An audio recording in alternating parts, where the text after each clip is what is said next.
Hello. Today's Tuesday, the 18th, June 18th, to be exact.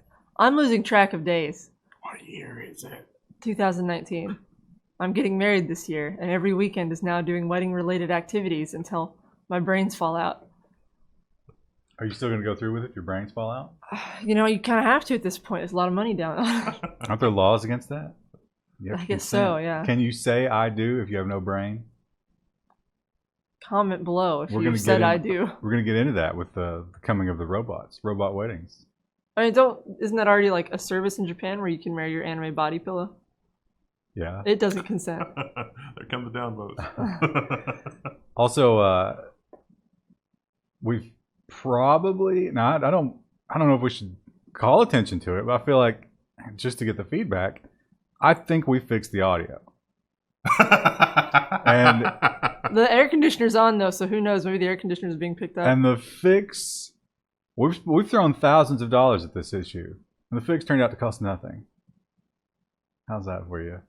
For your irony, or? I think most of it involved, I think the other fixes probably wouldn't have helped as much if it weren't for the other fix. Like if we didn't have everything else, that fix wouldn't have mattered as much. I don't know. That board is a lot better. I like to start the news with the Jeep Pie. This week there's no Jeep Pie news. But this is a weird week of news. We know that a Jeep Pie is basically a proxy for the big telecoms, right? So I feel like that could also work in reverse, and we can still have at least the flavor of a Jeep Pie in our first story. Comcast broke the law 445,000 times in a scheme to inflate bills, a judge has found. That's a lot of times. So that means that they're going to just shut them down and break them up, right? Because it took forever for this thing to wind its way through the courts. Well, they made tens, if not hundreds of millions of dollars doing this. So the fine, of course, is $9 million. Yes. So the problem here is you paid a $5 per month fee. How many customers do you think they got? Oh. More than that, like a lot. So multiply that by 5, and then multiply it by 12. And I think they said this has been going on since 2013 or something like that. We need a Jamie off camera that's like, Jamie, Google that. How many customers this? Jamie, pull that up. And so they are going to have to refund something. I don't know if they're going to have to refund everything or how they're going to figure that out. But $9 million is... It could be a lot of money. It's not a slap on the wrist. It's more like a gentle caress. It's a granny paddle. But the idea here is you pay this $5 fee. It protects you from extra charges if a tech has to come to your house and rewire things. It mostly didn't do that. It only covered a very few things. A lot of people didn't know they had it. Some people were opted in without their consent, which, as pointed out, illegal. Thanks, Comcast. Shockingly. It's Comcastic. Shockingly so. It's time. And we've talked about this before, and the Orange Lord of this country has agreed, and Mike Pence has decreed that it must happen. We will return to the moon. Well, we're going to return to the moon on the way to the Mars, because the Orange Lord gets his knickers in a twist if you say we're going to the moon, and he's like... You really shouldn't use that word. I don't know. Demonetization? I don't know. NASA estimates it's going to need to go to $20 to $30 billion for the moon landing, an administrator says. The window had been resized. There we go. Yeah. Now you guys can see it. 20 to 30 billion to get back to the moon. So we can go to Mars. That's a lot. Now, here's another engagement challenge for the chat. We were talking about earlier, adjusted for inflation, how does that compare to the first moon mission? Now, we have to understand that this is for a moon base. So, obviously, orders of magnitude more, but I would still like to know, adjusted for inflation, what did the first moon mission cost? Underground lava tubes for the main moon base is what we got to do because of the radiation. If only we had all of human knowledge at our fingertips. Well, we've got the chat, which is the worst negative of human knowledge. The worst part of human knowledge. So whatever they say, you just take the opposite of it. Jamie, which Twitch thought was the top earner in 2019? Seattle Times doesn't like our ad blocker. They don't. But you can still read the headline. Suit alleges Amazon's Alexa violates the law by recording children's voices without consent. Not the children. So there's a lawsuit. A lot of states say that you can't record children, like parents have to be involved in this kind of thing. But then they're like, hey, wait a minute. Alexa records everything. And so if there's a child that uses the Alexa, then that's got to be a lawsuit. And you think, well, Alexa doesn't know, but actually Amazon has demonstrated the technology that it does know different people's voices, and it probably should be. It's like, oh, that voice belongs to a child. I should ignore it. Krista, what if you got an Alexa and it wouldn't communicate with you? It's like, no, I don't talk to 12-year-old boys. Oh, that'd be brutal. I wonder how well it does with accents. Isn't that a recurring thing that happens to you on Overwatch? Yeah, if I don't get on voice chat a whole lot anymore, but I've been called little boy, like, shut up, little boy. I get that. And then I try to be friendly, and like, some people just automatically react angrily when you try to be friendly. It's strange. It's weird. I never get that experience online. Well, you probably don't get called a 12-year-old boy. Some people interpret that as like you being, not actually nice, but just sort of being sarcastic, I guess. Well, it's like that one guy I talked about, the one who was like super, super friendly in every match. And at first I was like, is this some sort of trick? But he's not. He's just genuinely nice. No, I think that's probably what those other people are feeling. Yeah. Like, if this were a girl, she wouldn't be talking to me. So it must be a young boy with some sort of evil. Yeah. No, but for the Alexa thing, they also bring up, you talk about the accent. That's why all those warehouses in India are filled with people listening to Alexa and helping it understand accents. So your children are also going to be listened to by random Indian workers and that. I would like to see a random Indian worker try to like decipher some of my relatives' accents. That's definitely going on right now. And he has a low quality of life in his work. This is the strangest accent I've ever heard. Engagement challenge. For those of you that are watching in India, what is the Indian equivalent of like the hillbillies from the sticks? Like they're barely technologically literate. It's almost as if like, cooking utensils were deposited by space aliens and they haven't quite figured that out. Well, they've got the caste system though. Yeah, so it's kind of baked into it. Yeah, it's probably a little different than here where it's like we came to these mountains and then we just stayed. Yeah. And things stayed the same in the mountains forever. Yeah, you definitely, because there's that stereotype of barefoot and pregnant for like the hillbilly girls, and I imagine that's literally what happened because the Boone's Trace was how you had to get through those mountains. So they like started through Boone's Trace, and it was like, well, I'm too pregnant to go on, and Kentucky. You mean Cumberland Gap? Krista, you love inspecting the weather online. I do. I follow our local weatherman, and who Chris you Bailey. Have a love-hate relationship with him. I do constantly demean him, and yet you don't stop watching his Twitter. No, is the anger because like you plan these elaborate hiking weekends and then you never can go? Because it always like ends up raining, and he's like, oh, it's not going to rain, or he's like, oh, it'll be great this weekend, and then it's not, or he'll like. Sometimes it'll be the opposite where he'll say, oh, it's going to be really nasty out all weekend. So I'll be like, oh, okay, I'll just run errands and clean the house this weekend. And then it's beautiful all day. Well, perhaps this change will grant him new abilities. The long-awaited upgrade to the U.S. weather forecast model is here. Just in time to save Chris Bailey from being unfollowed. I think he's doing just fine. I don't think so. The model, like the new predictions actually look pretty good because they're testing the new model against things that actually happened without telling the model that those things happened. And it did a reasonable job predicting some events that they had in the article. It is known as the finite volume cubed sphere dynamical core. Wow, that just rolls off the tongue. Not a good band name. No. But it's better. It considers more things. It takes moisture, I think, into the picture more and the movement of said moisture. It's really good, except surface temperatures. It's not great at. It's getting better, but not great. It always underestimates the surface temperature. So, I'm sure that there's a lot of people that are going to say that that's part of the global warming conspiracy. It's like this new weather model has to, it's like global warming is going to be catastrophic, but the new weather model is going to lie about that. Just underreported. Well, I don't know why these crops are wilting because it's cold out here. Government websites. I never go to government websites. Never? Well, what's you ever been to like healthcare.gov or no? I mean, like when you do your re-registration and stuff for your tags for your car? It's different when they put a gun to your head. I guess that's true.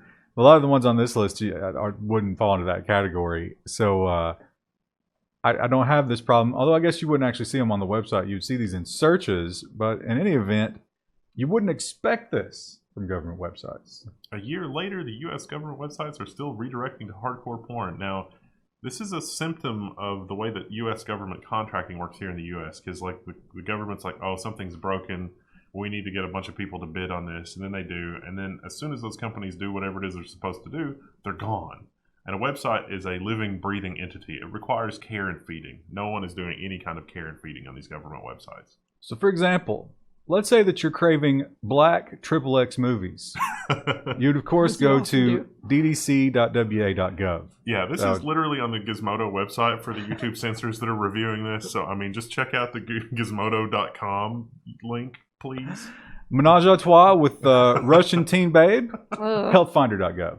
Obviously. Yeah, obviously. So they have several examples, and now Gizmodo said that some of the government websites, they have fixed this, but most of them haven't.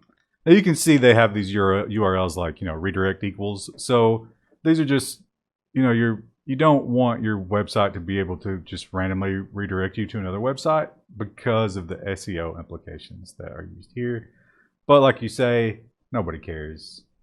Nobody's going to do anything about it. So if you want some free SEO, easy. Gray hat SEO. They do point out that this is easy to use for phishing as well. Yeah. Because people see that .gov and they're like, oh, we can do that. Sounds good. Sprint and T-Mobile, they want to merge. Other people don't want them to merge. Much like Krista. What? Krista's not going to do the if anybody has objection to this union line at her wedding. I think she should. Chat, what do you think? I mean, it wasn't discussed, but I don't think we'll have. Almost no wedding I've been to in the last 5 years has had it. You should put it in there just in case. No, it's okay. What if a time traveling version of you has reason to stop it?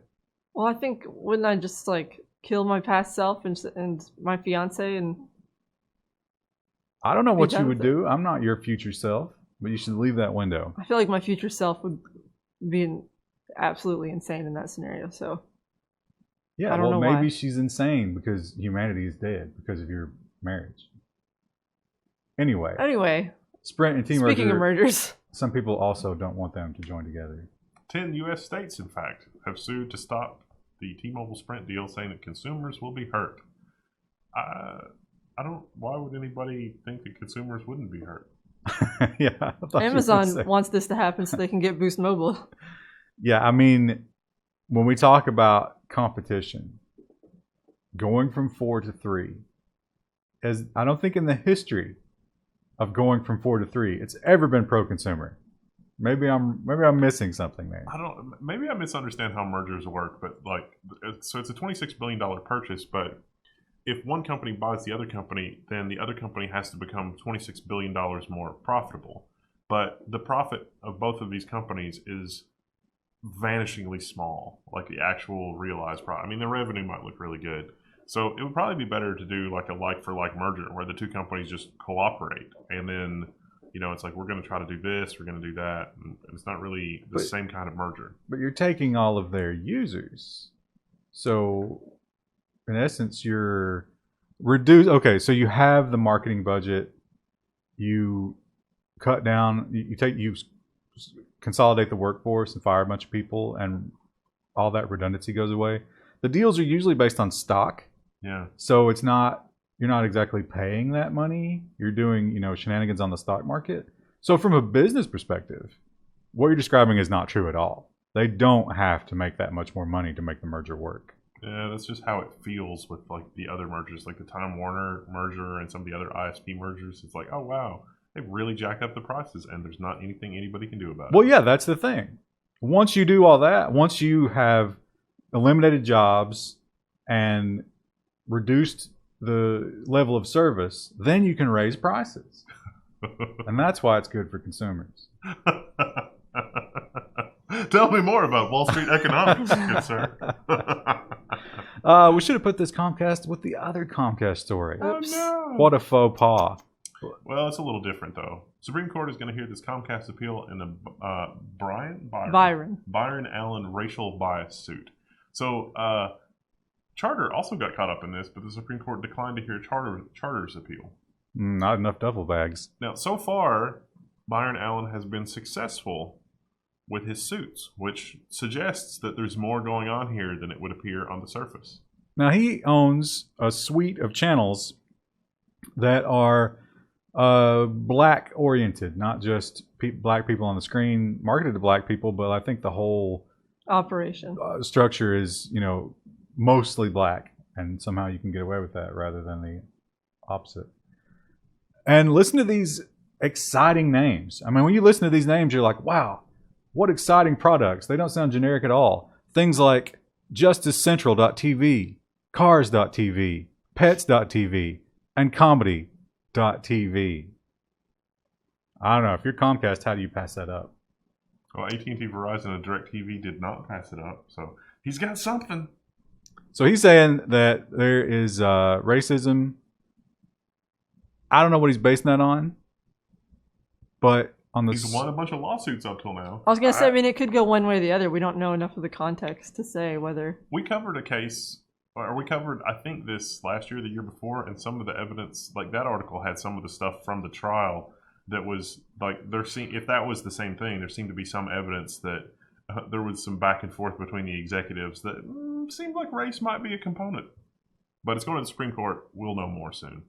Now you got to know better than to put that in writing in 2019. That is, you should really get rid of those executives if that's the case. I mean, if the email was like, look at this guy, his content is hilariously bad, I can't imagine that would be damaging from a race standpoint. But if it was, it's bad because he is certain race, then yes, that's racism. Yeah, that would be bad. But we'll know more soon. At the same time, let's say that you are a Comcast executive and you are the most racist person who's ever existed. Right. So you're like doubly terrible. You're a Comcast executive. Which one's worse? I'm having a hard time imagining this. Wouldn't you still want to make money by bringing in that demographic? I would think so, but... Yeah. I wonder if that's going to be a defense that we hear in the courtroom. It's like, even... It's like, oh, yes, Your Honor, I hate them. Can't stand them, but I love money more. Google. And the judge is like, convincing argument. Speaking of bias, remember Google and their bias against white conservatives. The James Damore. Remember the James Damore case? Well, there was a lot of other people that got on the bandwagon once Damore broke the seal. Well, you might say that that's ridiculous, and the same way that Comcast should not have to be sued by black people because they don't like their content, Google shouldn't be sued by white conservatives for discriminating, but once again, you'd be wrong. Google must face a lawsuit alleging a hiring bias against a conservative, a judge has ruled. So James Damore has actually exited this suit, but the suit is proceeding on. This is what was decided here.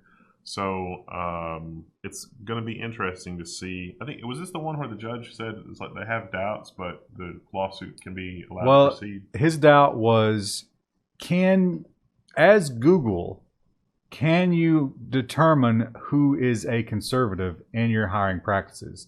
Which I say shows a woeful lack of understanding on that judge's part about how much Google knows about everybody. Breathtaking, really. Yeah. Also, Asian men are included here. And I maintain that Asian men are the biggest losers amongst the race nonsense at Google, because they have to deal with both discrimination on the one side and discrimination against being hired because they're too good, which is ridiculous. That is really terrible. I thought you were going somewhere else with that. I was like, no, but yeah, I mean, it's... You thought you're just going to be blatantly racist? If you grow up as an Asian male in, a lot of mostly white communities, and you're doing amazing things, you're probably going to be discriminated against on some level. Yeah. I don't know, I've not experienced it, but probably true. But then you rise above it, you study hard, because your parents make you because you're Asian. Okay. And then you get to Google and they're like, we got too many of you. Okay. You got a sister? Isn't that kind of what happened to James Damore? I mean, he was like, no, I feel like these other people, like he felt like these other people were not up to the same level of skill. Yeah. And it was not a pure meritocracy. They were hiring the blue hairs and he didn't like it. So, speaking of consumer data, which is how Google would know if you are a white conservative and might discriminate against you, how do they get it? Well, it gets sold to them by a lot of different places. And Maine, they want to put a stop to it. The Maine governor has signed a bill banning internet providers from selling consumer data without consent. So this is kind of a big deal. This is more stringent than both New York and California. Yeah, this one, the big difference is you must opt in. You must be told up front, hey, can we sell your data? And you can say yes or no. The California version, you can say no, but they don't have to tell you they're doing it or opt you in. You just have to, it's up to you to stop them.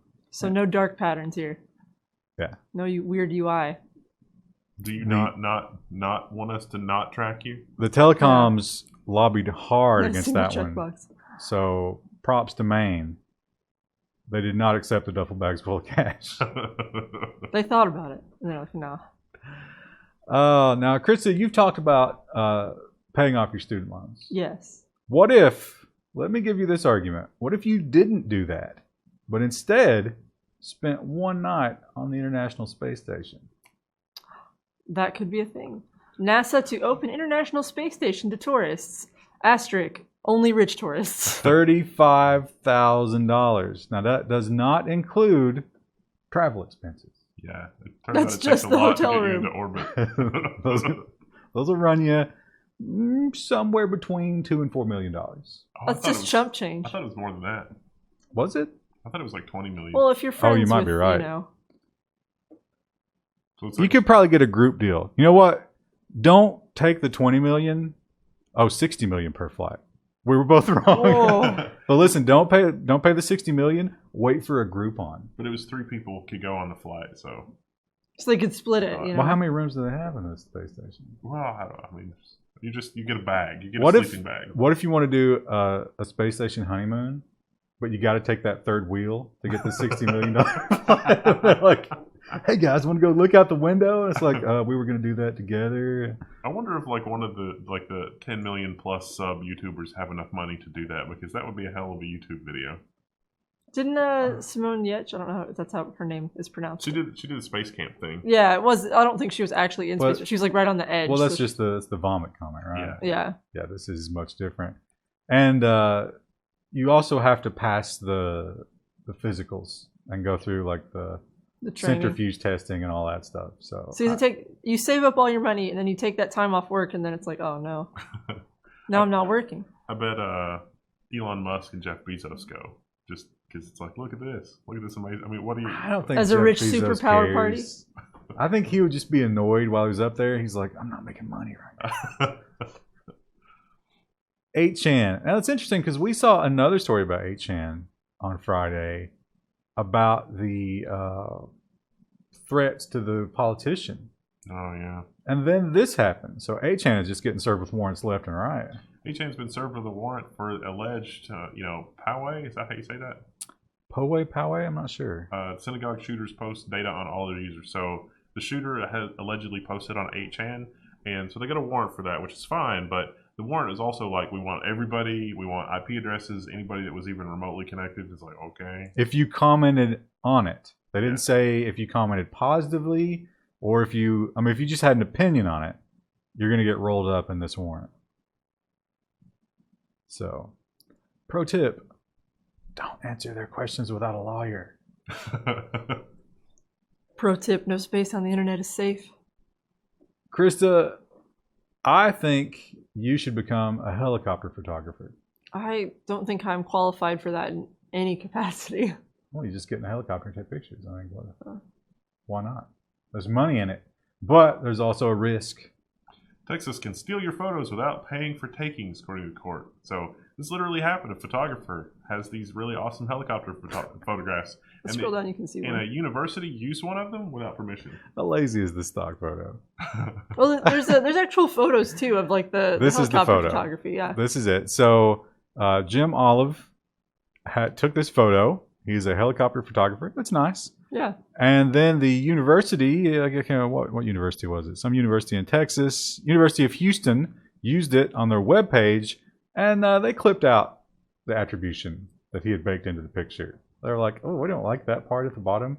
Crop. So he sued them. Just leave it. $16,000 for using the picture and $25,000 for removing the copyright, which is pretty common, I think. Yeah. If you do that kind of thing. And they said, you know what, we're going to give you $2,500. So he took them to court. But the court ruled, you know what, that's a state entity. They're That's immune. fine.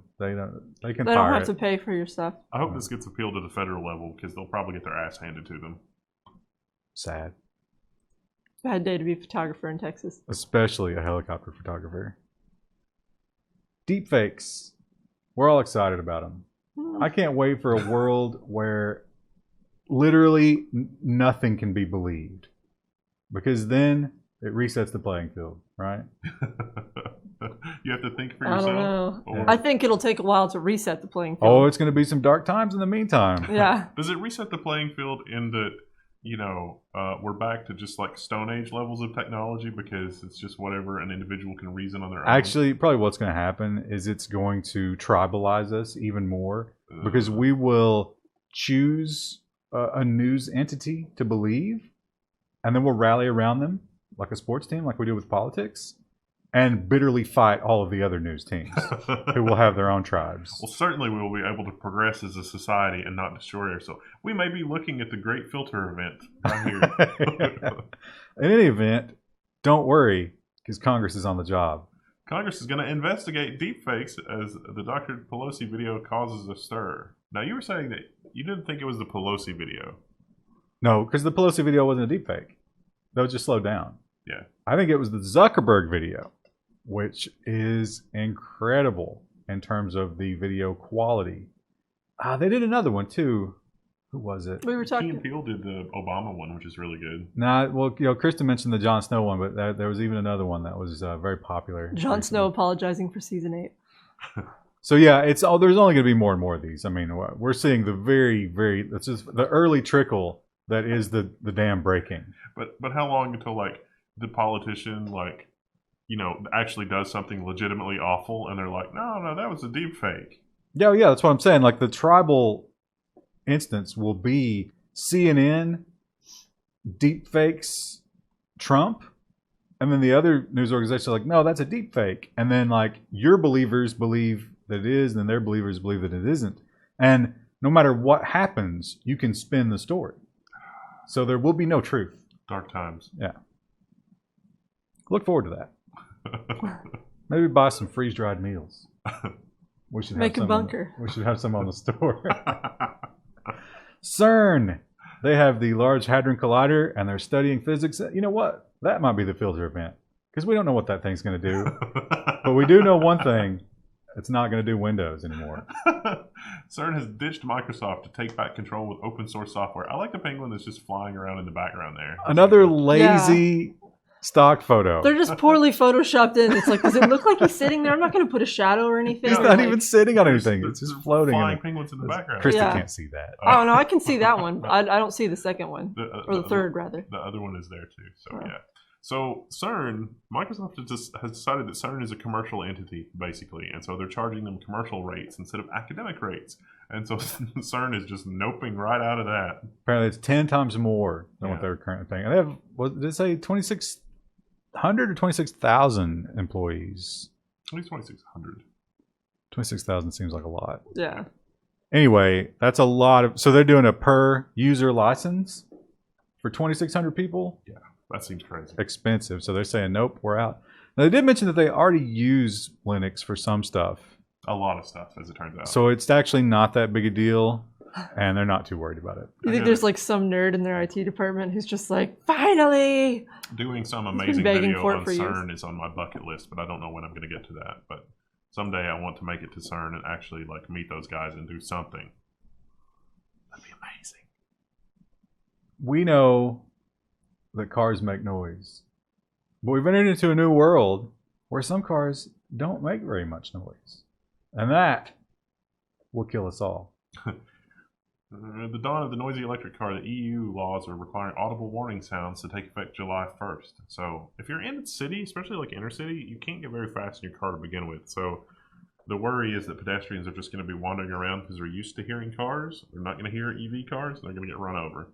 And this only takes effect under 12 miles an hour. So it really is for those situations where you don't stop for a crosswalk maybe, and people are texting, and they could normally hear the cars, but now you have this silent death machine that just clips them, takes them out. The TV show from the 80s, Knight Rider, they always had like this weird sort of quasi-turbine sound whenever the car was driving around to cover the engine sound. That would be cool to load up in there. We were talking about all the sounds. They're all different, right? Yeah. Depending on the So far we've heard from Jaguar. You can watch these videos. The Jaguar makes like a spaceship kind of sound. It's really a disappointing moment. They could have actually done a Jaguar. Of course, spaceships don't make sounds, but what we think of as spaceship sounds because of the movies. What does violating the laws of physics sound like? BMW just makes vroom vroom noises, which I like to imagine there's a person saying it. Vroom, vroom. But see, BMW are famous, notorious, infamous, because when they went from the V8s to the turbo V6s for their more high performance cars, they fake the noise anyway. The speakers play vroom noises in the cabin, so they already had the technology. And finally, Nissan makes like a turbine, like you're talking about, like a jet engine sound. So they did hint that some of these car manufacturers might give you the ability to upload your own suite of sounds. Woo. The rule is, though, it has to pitch up and down based on your speed. One of our coworkers has a backup camera in her car, and it sounds like the motion tracker sound from Alien. It's like beep, beep. It freaks me out every time I hear it. You could do something like that. Why would the camera make... Are we talking about the acoustic collision sensors? Yeah, like it just makes noises. Oh, okay. And it sounds like the motion tracker. It's very weird. Oh, it's an alien. Oh, no, it's just traffic. No, just traffic. What if Xenomorph inbound! Well, what if there was a xenomorph and you were about to back into it? And you would never even know. It doesn't beep in that case. It's like you're in danger. It glows blue when orcs are close. India. We have talked about India and their weird society that has both insanely poor people but insane technological advancement. Have you been to Alabama? I mean, well, that's I don't true, know about the second part. but you got to think the lowest, methed out food stamp liver in Alabama is still doing better than the slums of India. Way better. That's what big media would have you believe. Yeah. Should we do a comparative study? Make a series of videos? Sounds like another YouTube video. I don't know. I've been watching the Bald and Bankrupt YouTube channel. It's pretty bad. Anyway, this just goes to prove how much difference there is in that income gap, wage gap. What do we call it here? What's the wage buzzword? gap? The gap. Anyway, they have this. India is set to launch a second lunar mission and land rover on the moon. They're going to be the third country to go to the moon. Fourth. Oh, China did it. I forgot that. Yeah, we talked about that like 2 weeks ago. Yeah. So they are looking to put a rover up there and drive around, look at some rocks. It sucks when you're fourth, because what are you going to discover that we don't already know? Yeah. I'd be like, hey guys, look what our rover found. And we're like, yeah, whatever. We're going to go dig up that thing at the pole. Foreshadowing. Got any new information, India, you want to talk about? Because we've already talked about this a lot. And the other thing they're going to do is a little bit more ambitious. India plans to have its own space station. So, yeah, they're going to have their own space station in orbit to observe the Earth and do some research things. And it's only going to be there a week. They wanted to That's such study, a weird investment. I think it's Venus and the Sun is what they plan to study with it. Yeah, unless I misread this, the space station mission is going to be a 7-day mission. Maybe the space station stays in orbit, but only has people in it for 7 days? 7 days. Yeah, I think maybe the first mission is 7 days. I can't imagine they wouldn't reuse it. I mean, that's such an expense. Would they just be dropping off somebody in a spacesuit? It's like, we'll be back for you in a week. Good luck. TechCrunch is one of these sites that it doesn't ad block you till you scroll down. No. How dare you try to read more than the headline, they say. Well, speaking of India, on some fronts, they are breaking new ground. But on other fronts, perhaps they're regressing. Draft bill proposes a 10-year prison term for dealing in cryptocurrency. The stock photo is really nice. This is this is obviously more than one stock photo. How do you think? I think somebody could have taken that little figure and oh it's yeah, clearly a toy. You think it's a toy? I can't tell. Yeah, from that's here. absolutely a toy. I think it's just maybe. That's for chat. I don't think that's a toy. Chat, weigh in. Is this image one actual piece of photography, and is that a Oh, it's not one toy? piece of. I don't think that's one piece of photography at all.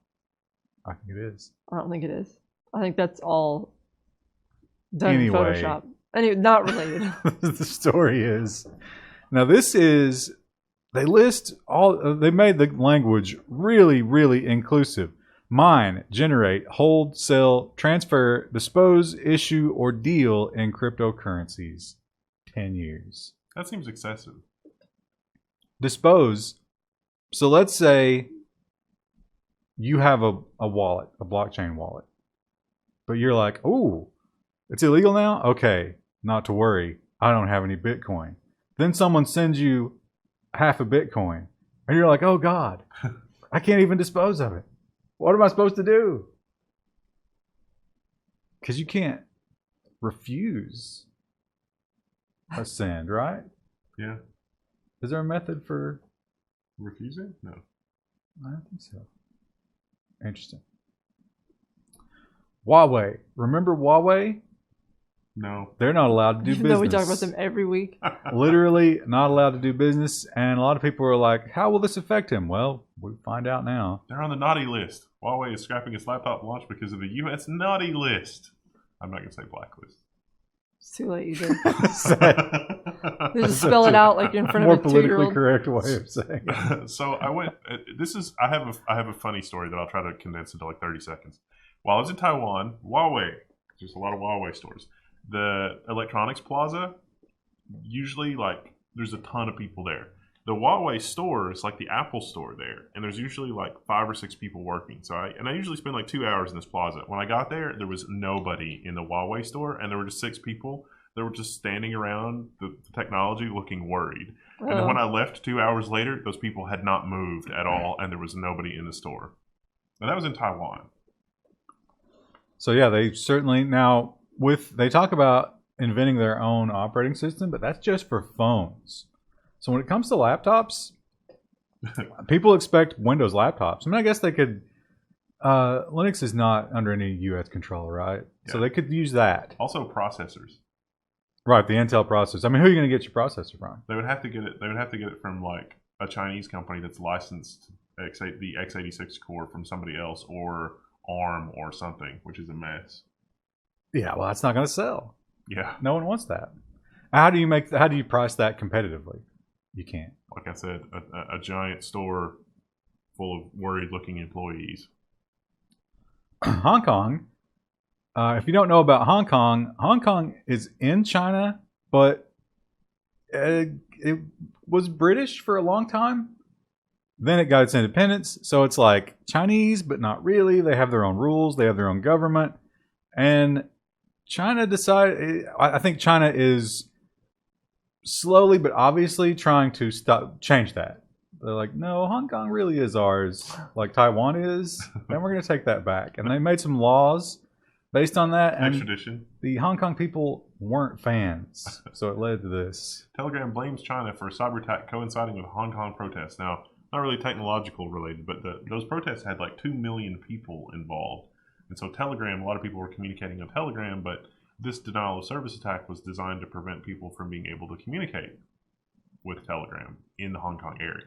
And they won't use the Hong Kong people are smart, because it was reported that public transport was just empty during that time, because everybody knew if they used those cards, the Chinese immediately knew who they were and that they were at the protest.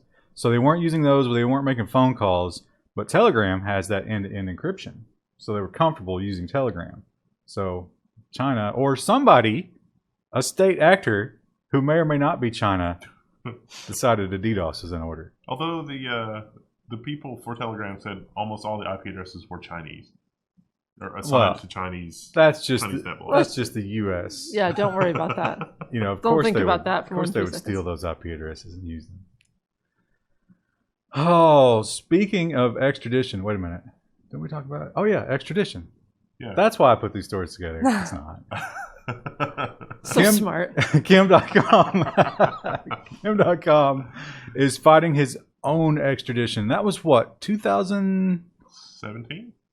16? 2000. Whoa. He created the Wow. website in 2005. Mega upload, yeah. And just now, the wheels of justice are turning toward their end, the final turn.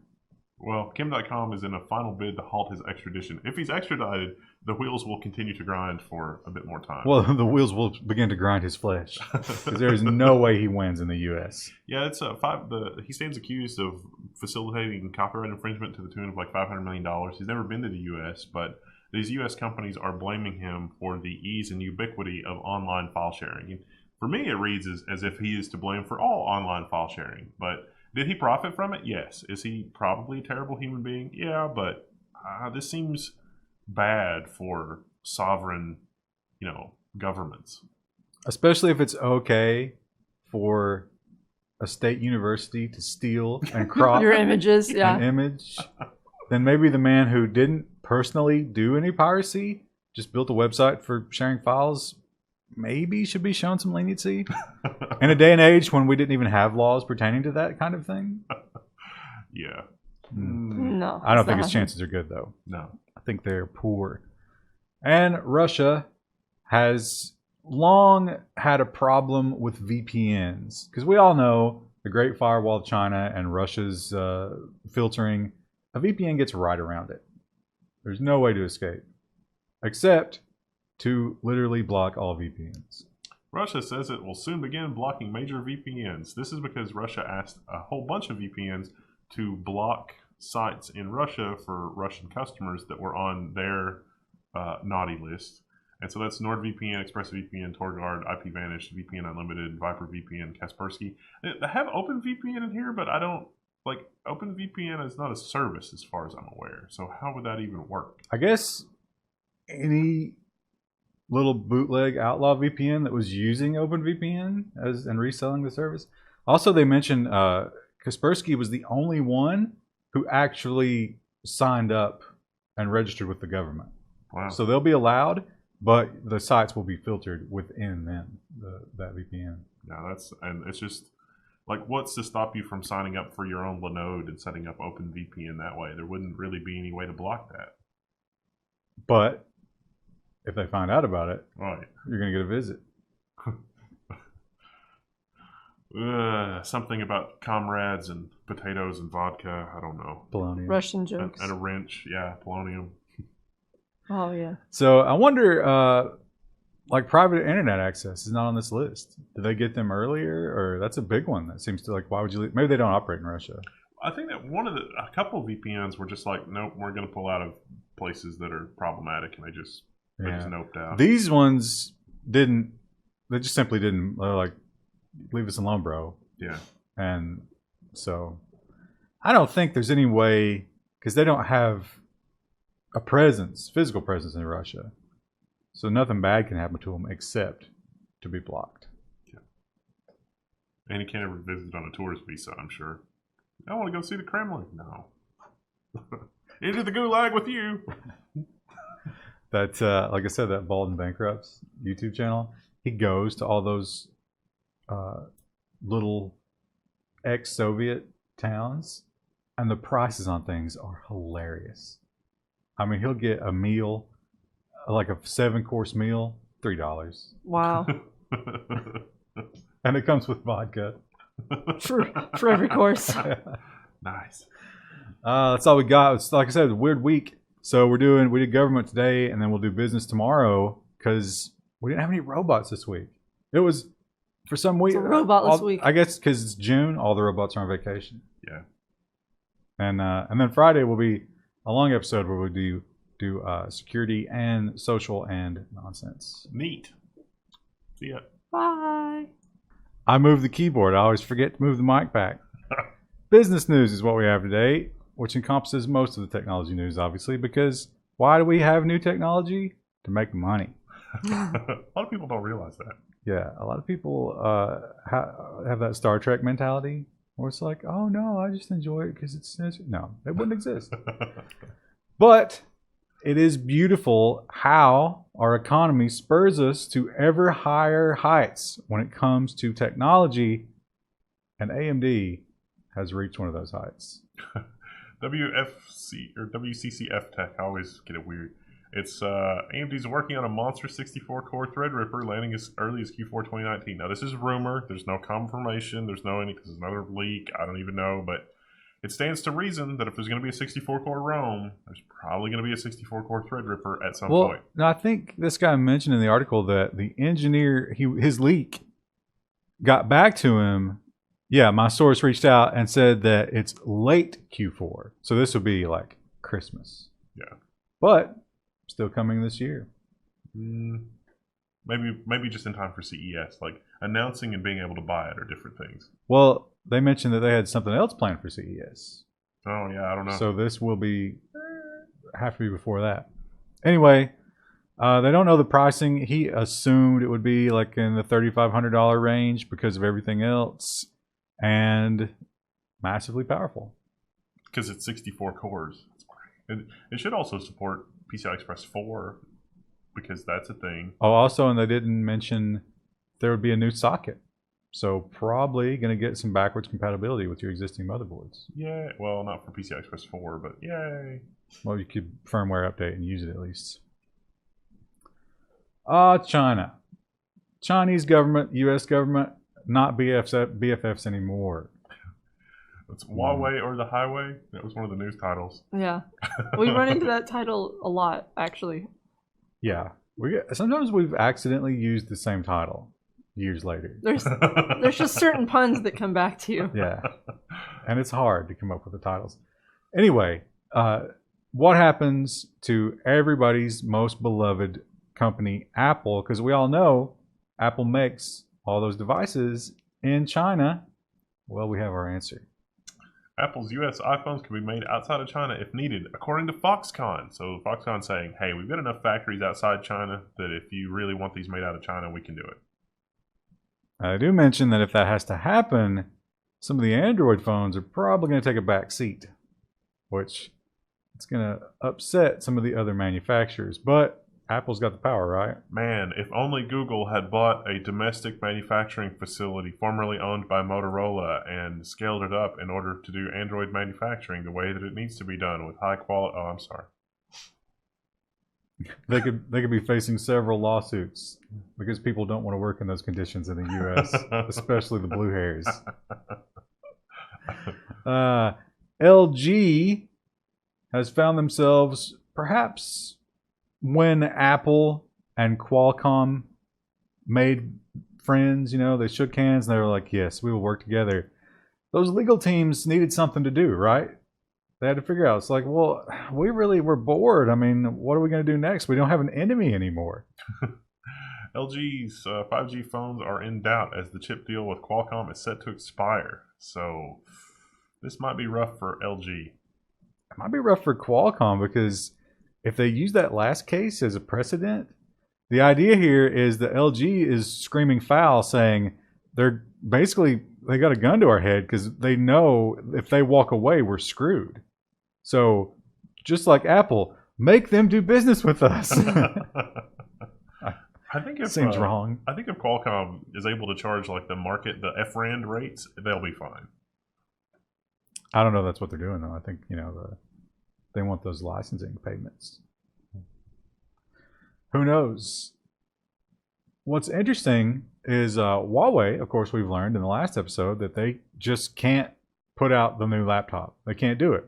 They've been blacklisted, and you can't do it all by yourself because you have to have an operating system. You have to have CPUs. Where are you going to get them? The U.S. is off limits. So what do you do to make money if you're Huawei?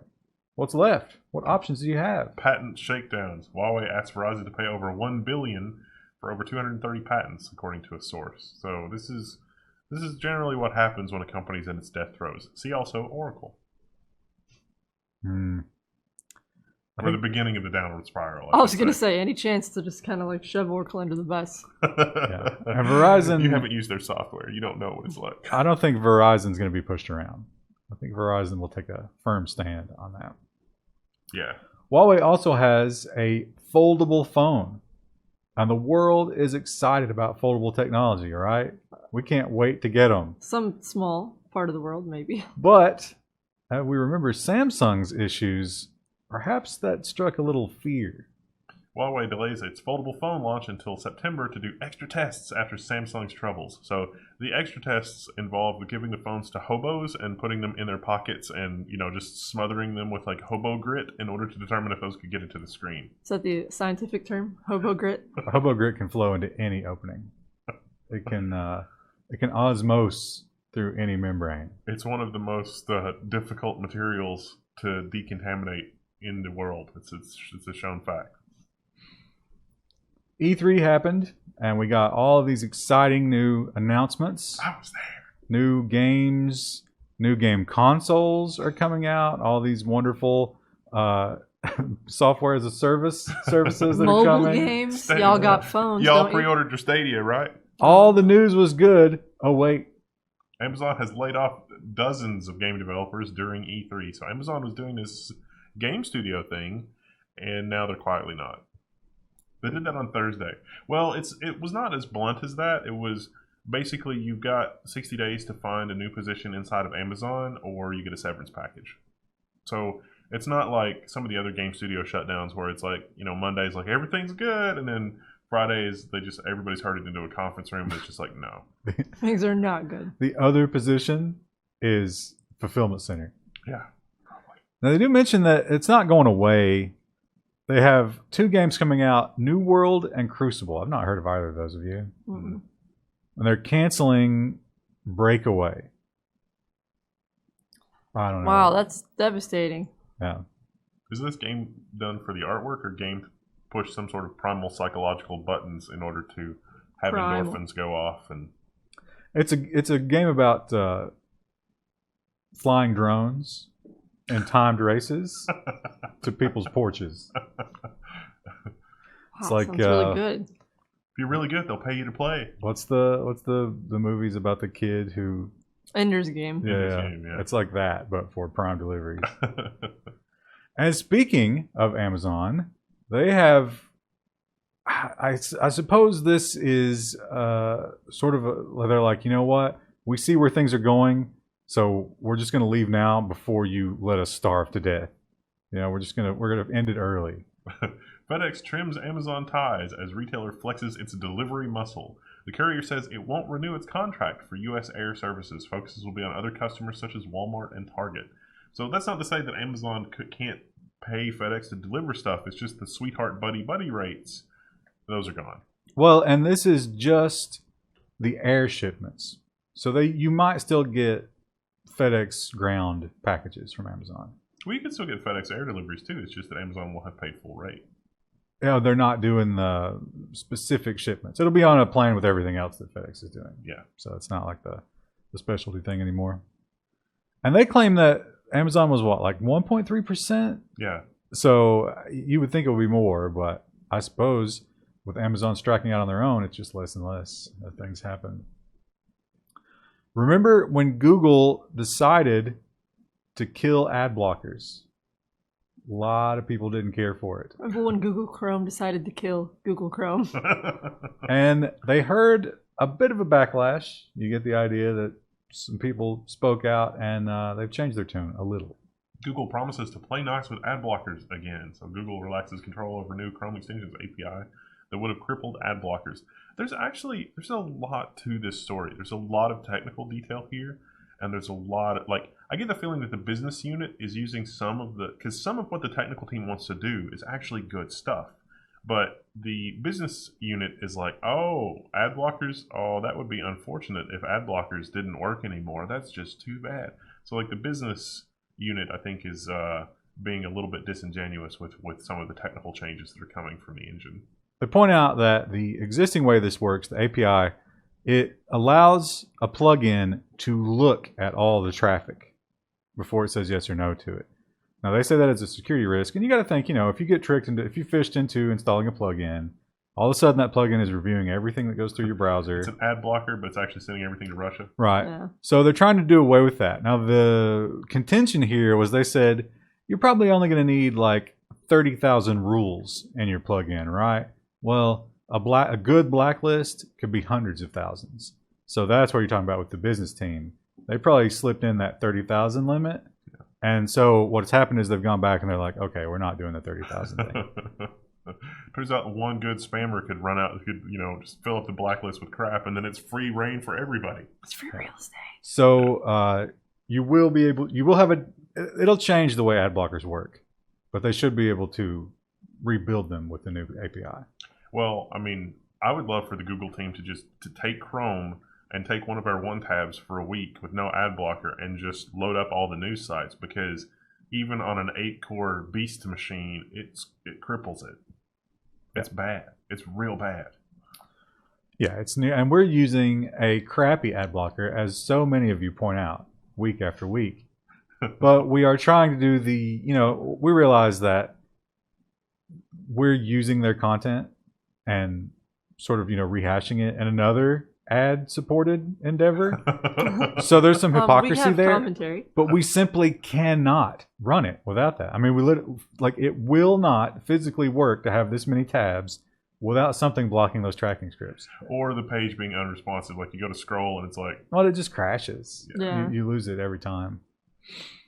Speaking of crashes or no crashes, SpaceX did it again. SpaceX successfully launched and landed its Falcon 9 rocket on the California coast this morning. Seamless transition. Achievement unlocked. This makes you feel better if you're going to spend $35,000 for a night on the space station. not including your airfare on the SpaceX. Well, this is your airfare. Yeah. So the more times they don't blow up, the better you feel. Probably the lower the price gets.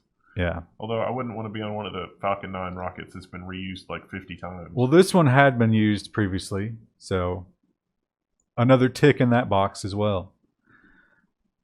Krista, you are going to be purchasing a home sometime in the future. Yeah, probably next like 5 or 6 years. Are you going to be a sucker who buys a solar roof? I am interested in solar energy. I don't know if we'll be able to afford it. But this is pretty neat. Tesla says solar roof is on its 3rd iteration, currently installing in 8 states. These are the solar tile thingies. And I wonder if this picture is of the don't actual think solar so. roof. I don't think no. so. I think it's just a random roof. It's just a roof, which is really lazy. Also, they've got some... they need to use some Clorox to get rid of this. Get rid of that Screen muck, stuff. that schmutz on the side I of the bet house. this is the north side of their house. Oh, yeah. I don't know what the 8 states are. Did it say? I don't remember. I did not see it. If it Highly did. unlikely it's Kentucky, but... Yeah. But he is claiming it is at stage 3. No one knows what stage 3 is. Of 100 stages. Stage 3 is really bad when it's colon cancer. Or maybe it's version 3. Whatever. He just said some arbitrary thing and everybody was like, oh God, and they started cheering. And it's like, what are you cheering for? You don't know what that means. What's the context there? But he claims that it's going to be very competitive for the cost of a regular roof. And I think this is the one of those press conferences. He made this big thing and he announced it'll be ready at this time.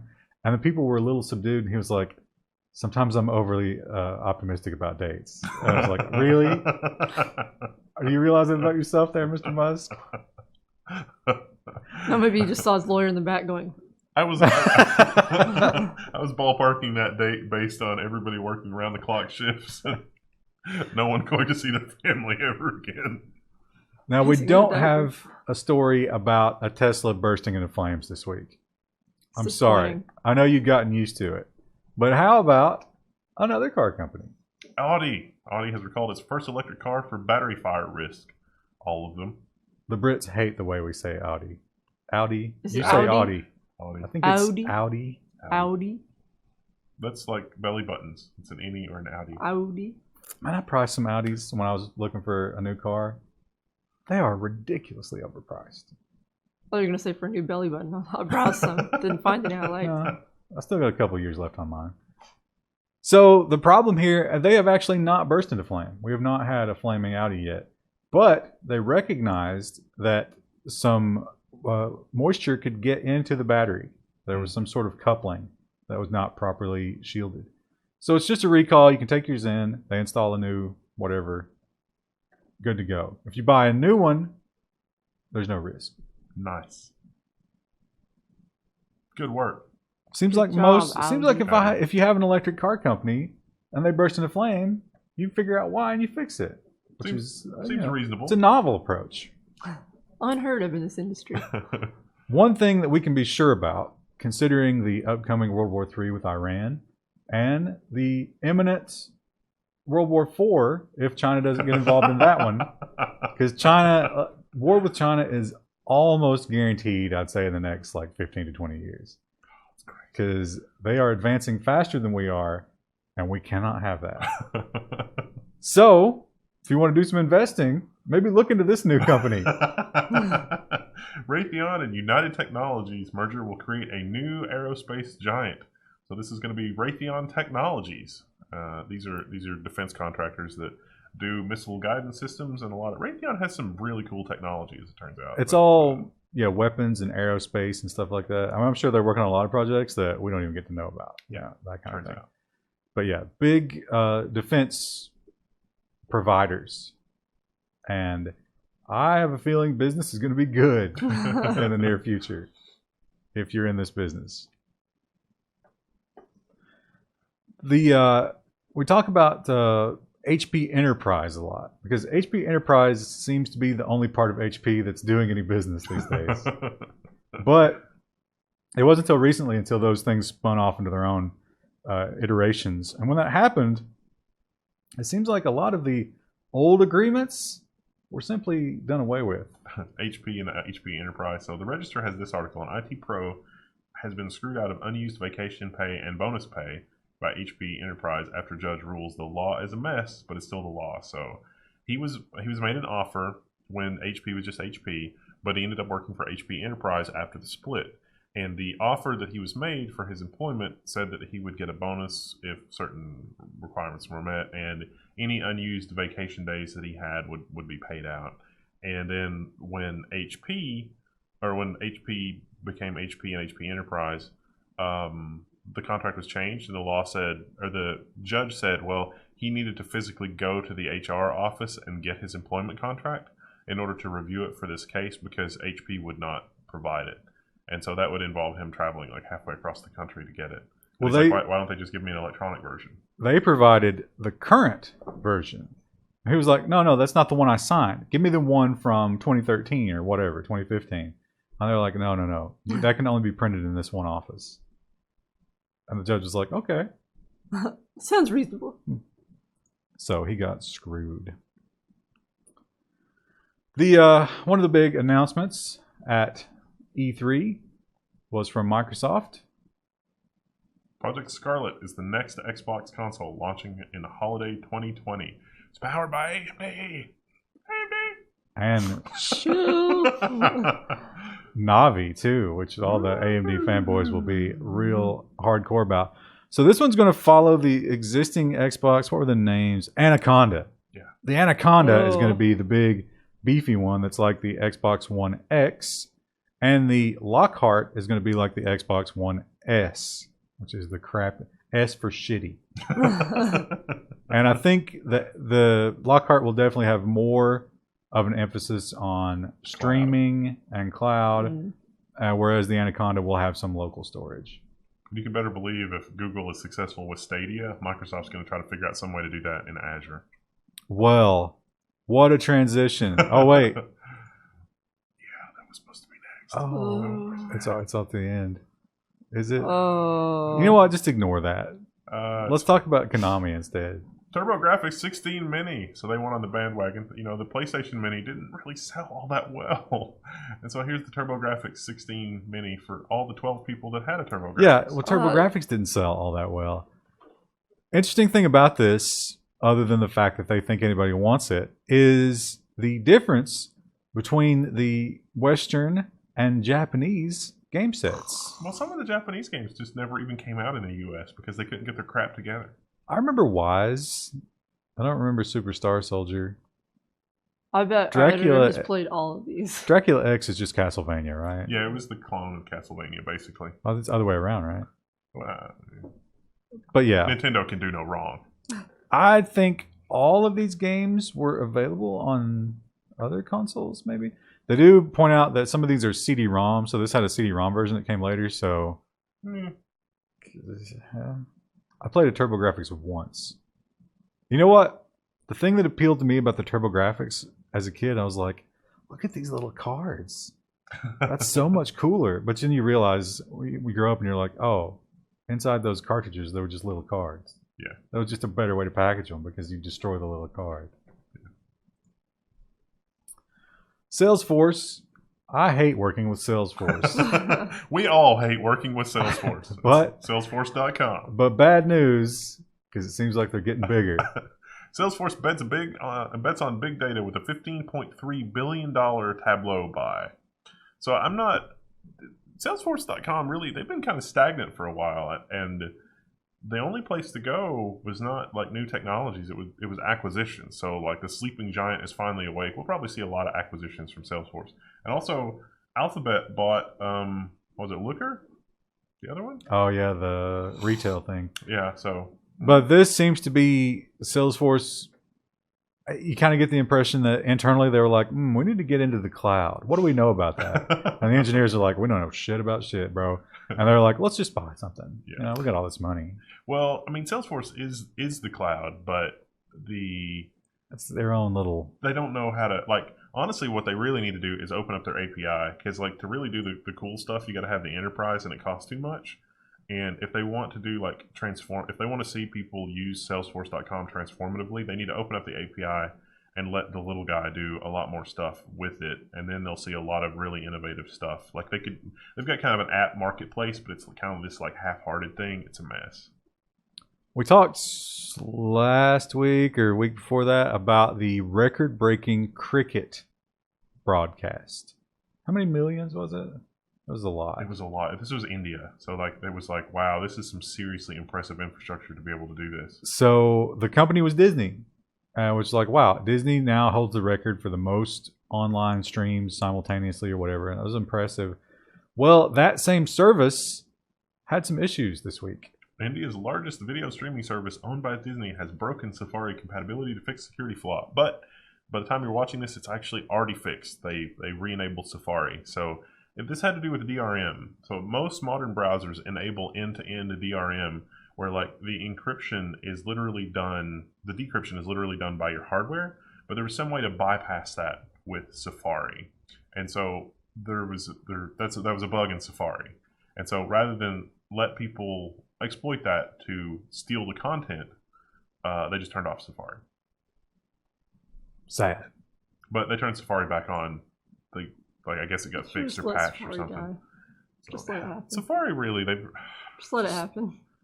Apple, I just... Well, let's say that you can't afford that $60 million ticket to the space station. Like but you still want to feel like a high roller. This might be the answer for you. Hello, welcome to Ubercopter. Uber to offer helicopter rides in New York City. So if you need to fly from the Wall Street helipad to JFK, it's going to cost you $200 to $250. Not bad. That's fairly reasonable. I mean, considering you're riding... You can do a helicopter tour of New York City for a little less and be in the air longer. Krista? What? Helicopter photography. That's... What a niche. It's like, no, I don't take pictures on the ground. I must be in the air. So, what a hipster. Yeah. Krista, could you take pictures of our wedding? It's like, yeah, okay, so it's $5,000 for my services and another $6,000 for fuel. Like, fuel? What?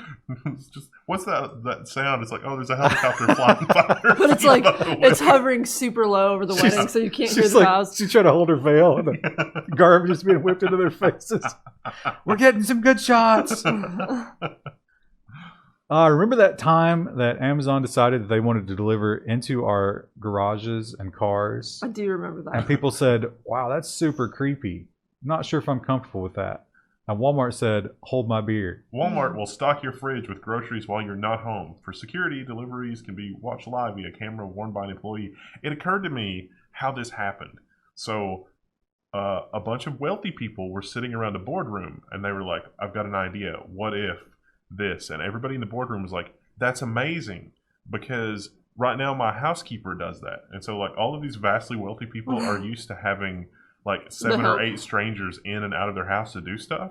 But, like, here on pleb tier of society, where, like, anybody, like, just random people that you have at your house to help you, you know, with your lawn care are somewhat likely to very likely to steal from you. Like, literally anybody that you interact with below that, you know, below that level of income will steal from you. It just didn't occur to them that that might be a bad idea. Now, they took that into account, and they said this will only be available to Walmart associates who've already been with us for a year. That's a good precaution, but doesn't seem like it would be enough. And the camera, supposedly you can watch as they stalk your home. But Stock. S-T-O-C-K. S-T-A-L-K. yeah. Boom. And it uses the same kind of technology where they key in once and blah, blah, blah. It's basically the same thing. It's just a step creepier. So. Well, and it's labeled Walmart. And now, you know, you bat the ball back into the Amazon court, and they're like, what can we do next? How can we invade your privacy even more? I don't know. Maybe they'll hang out with your pets while they're there or something like that. Fortunately, in Kentucky, a lot of people have porch freezers, so it'll be unnecessary to go into their house. Also, your Just theory... head around back, put it in the porch freezer. You know, my parents have a porch freezer, and the insurance company made them put a chain on it. Really? Because children notoriously die in exposed refrigerators. That's amazing. If you do, like, take a refrigerator and throw it away in a dump or put it out on your curb to be collected, you have to take the doors off. That's interesting. Because kids are so stupid. Well, they roll in there. And They get in there and they get stuck and they asphyxiate. Wow. Yeah. Because I saw that and I was like, is someone stealing from the porch fridge? And they were like, oh no, that's the insurance company. Wow. This is the story that should have come after the Microsoft story. So just in your mind, pretend that we're still talking about game consoles. Google Stadia requires $130 upfront and $10 per month at the November launch. So the free tier launches in 2020, but both require an a la carte game purchase. They listed here a listing of some of the games that you can expect. So we got Dragon Ball, Doom, Elder Scrolls Online. Destiny comes free with it. Destiny. This group of Destiny players is different than the regular group of Destiny players, though. Samurai Showdown. Is that the old arcade one? That's Probably. only 30 years old. I don't know what some of these other ones are. Wow, Ubisoft going all in. Look at that. Look at their collection. Anyway, this is the, if you're not hip to Stadia, this is the streaming. So you can play on almost any device, and the bulk of the work gets done somewhere else and sent to you.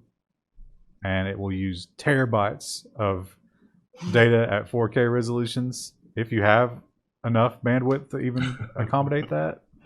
So, interesting. And you have to pre-order, I think, right? Yeah. Now to get the... Now they will do they claim the other version, I guess, is ad-supported. That will be without the $10, I think. $10 a month. But you still probably have to buy the hardware, right? And you got to buy the games. Unless you're doing free games, like free-to-play games. But they don't have those yet, but they will announce them. Yeah. Well, Destiny, I don't know. It's maybe a gray area. No, Destiny is part of that. So the $9.99 a month gets you in. That's like a Xbox Gold, PlayStation Plus type subscription. And you get free games, and the first one is Destiny 2. Yeah.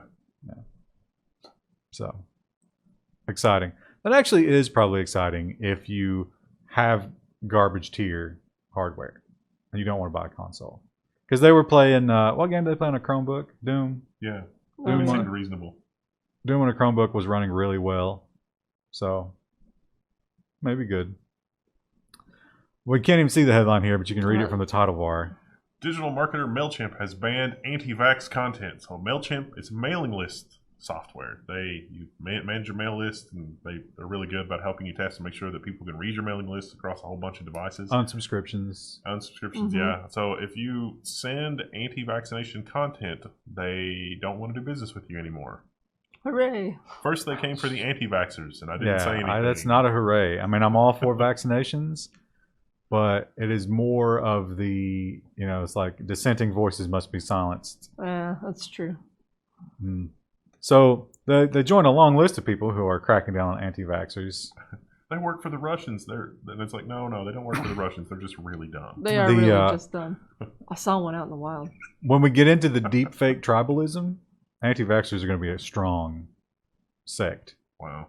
You're going to have to do business with them, but it's going to be one of those weird situations where, like, you go in with a small retinue of guards and you do business at a distance because they all have, like scurvy and plague and stuff.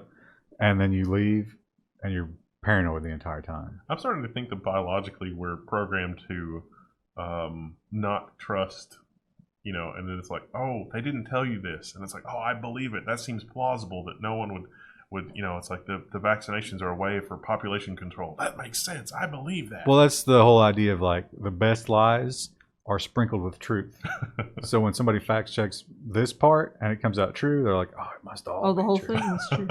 The other thing about it is when we get into the full tribalism and we build walls around our cities, when our cities are based on, which deepfake we believe in, the anti-vaxxers are going to have a huge advantage because they will just launch their children over our walls and infect us. Well, That'll be devastating. The crazy thing that I saw with the person I know who did this, she posted a big thing about anti-vaxxing, and then like no one commented or like liked it except for one person who was like, "Don't you vaccinate your dogs?" And she's like, "Yeah, that's different." It's like, what? What? I've always wanted an autistic pet. Yeah, so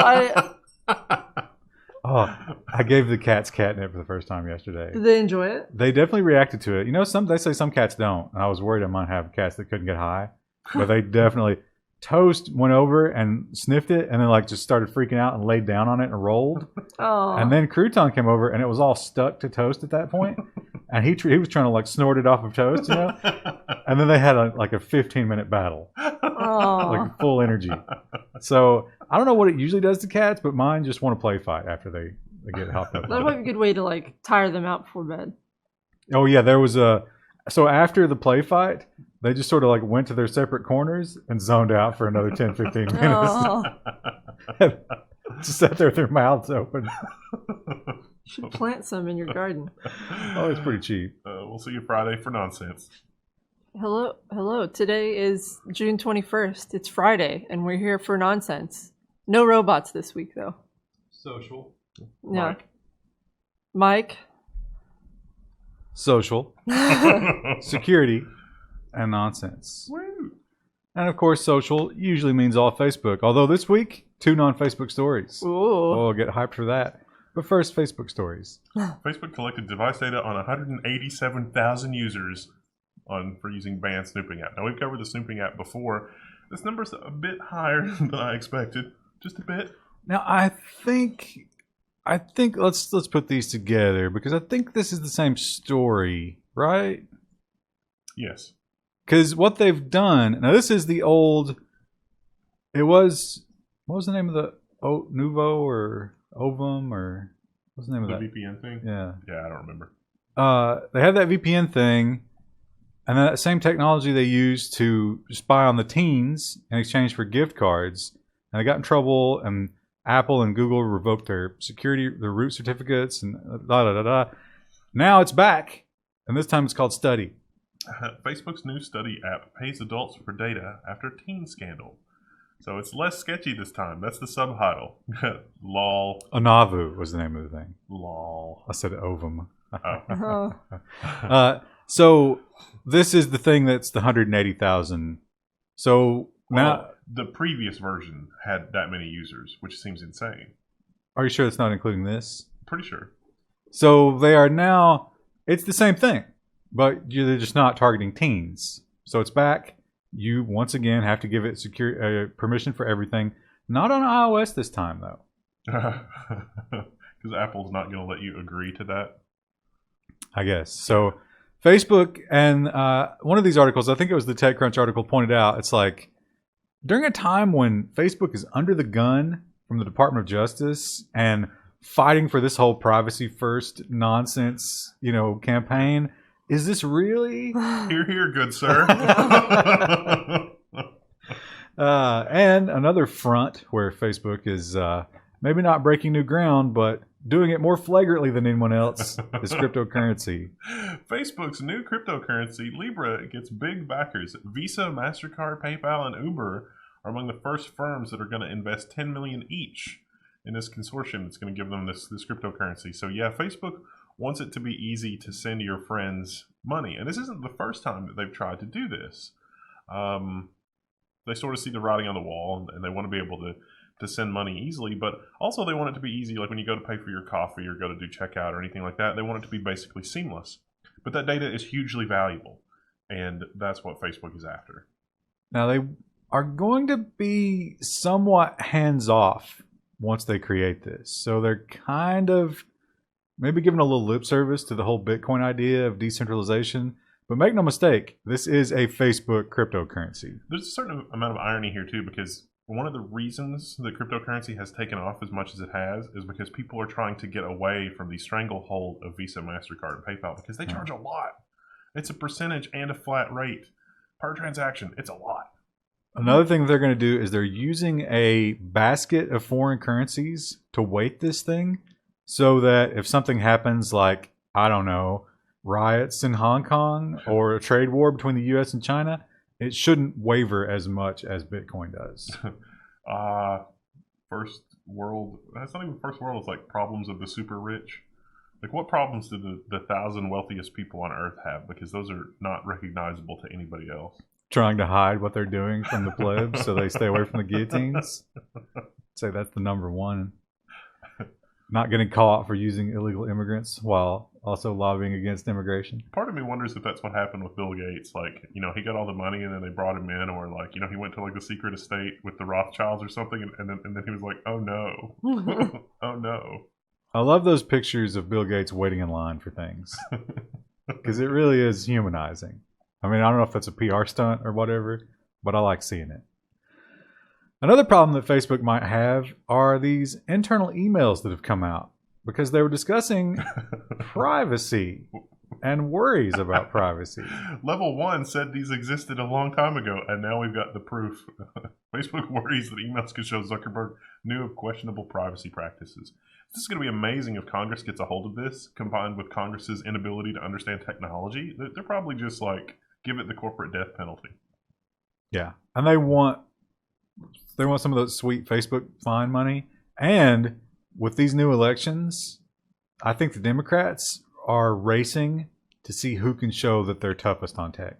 My impression of the sentiment from all of these was basically like Zuckerberg was looking at it and saying, well, look, if they're doing something completely unethical, if it's profitable, we'll find a way to rehab that into something that's quasi-ethical, or at least something we can get away with. But we've got all this data. How do we make money on it? Because he's not sure, and he's willing to try anything to make money on whatever they have. Like a lot of money. More money than they are now. Because he needs more money. Well, that's the plan, yeah.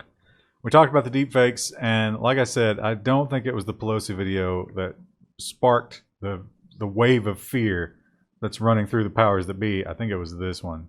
The deepfake of the Mark Zuckerberg tests Facebook fake video policy. So Facebook has said that they're not going to do anything about this. And so it's about deepfakes in general. And so it's going to be interesting to see if they do anything about this, because it's almost like an I dare you. There's an artistic component to deepfakes. Like, are all deepfakes universally outlawed now? Because you could do a deepfake that's kind of artistic. Like the Peel deepfake with Obama, kind of more artistic than... Well, this is because of the things that he's saying. This is easily interpreted as parody. Now, CBSN actually ordered that this video be taken down because of their logo. Wow. They do have a point with that, because that's maybe taking it a little too far. You got to make up a fake. I mean, you could have changed the eye a little bit and use different letters. Yeah. Use the all-seeing eye of Sauron instead, like a line art version of that. No, then the Tolkien estate's going to come after you. They are brutal about fan works.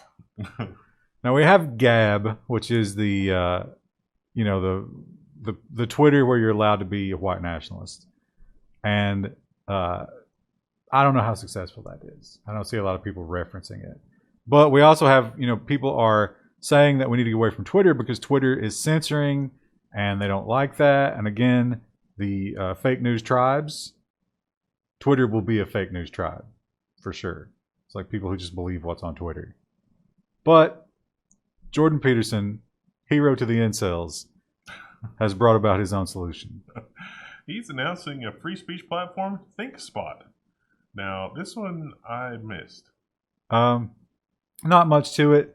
basically it's going to be subscription based. I don't know if that means that it's like the follow mechanic, or if you have to pay. This was the one that he was talking about with Joe Rogan, isn't it? Yes. Okay, I read about this somewhere else. And it is, he claims there will never, ever be censorship on this platform. The only reason they'll ever take anything down is if the government forces them to do it.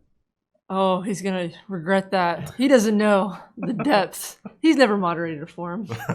Well, I think his idea is knowingly. now the other thing that we're going to be able to do is there's going to be some form of monetization like YouTube. So if you get, I guess maybe ad placement. So if you get 1 billion hits on your thing. I was thinking about that from the Joe Rogan thing, and it was like how this would never be monetized. And then it was like, well, Alex Jones actually was getting monetization, so maybe not. Well, yeah, but Alex Jones is selling all kinds of stuff. He's selling like pills Life and water straws. filters. Yeah, and I mean, he's got a ton of products that he actually peddles. They can do that. Probably could, with the following that he has. They are rabid. Although, I wonder if because Jordan Peterson really is like his big demographic probably are unemployed. So I think CNN really missed an opportunity for a better headline. A lot of you might be too young to know the social relevance of this man. But I would wager that most of you are. We did not go to class for several days. And our high school, we just sat and watched this trial. Because it was that much of a cultural phenomenon. See, I missed that. You're too young. I was too young. O.J. Simpson is now on Twitter and says he's got a little getting even to do. The headline that CNN missed is, "The juice is loose" on Twitter. Because they used to say that during the sports games. Because OJ. Because OJ would go nuts with the ball and it would be unstoppable. Do you know what? The juice is loose. You know what OJ stands for? Orange juice. No, his actual name. Omar or something or other. Orenthal. Orenthal James. Wow. Yeah. He's actually called orange juice. Chris Rock has a great joke. It's like, if he wasn't good at football, he'd be known as Orenthal the bus driving murderer.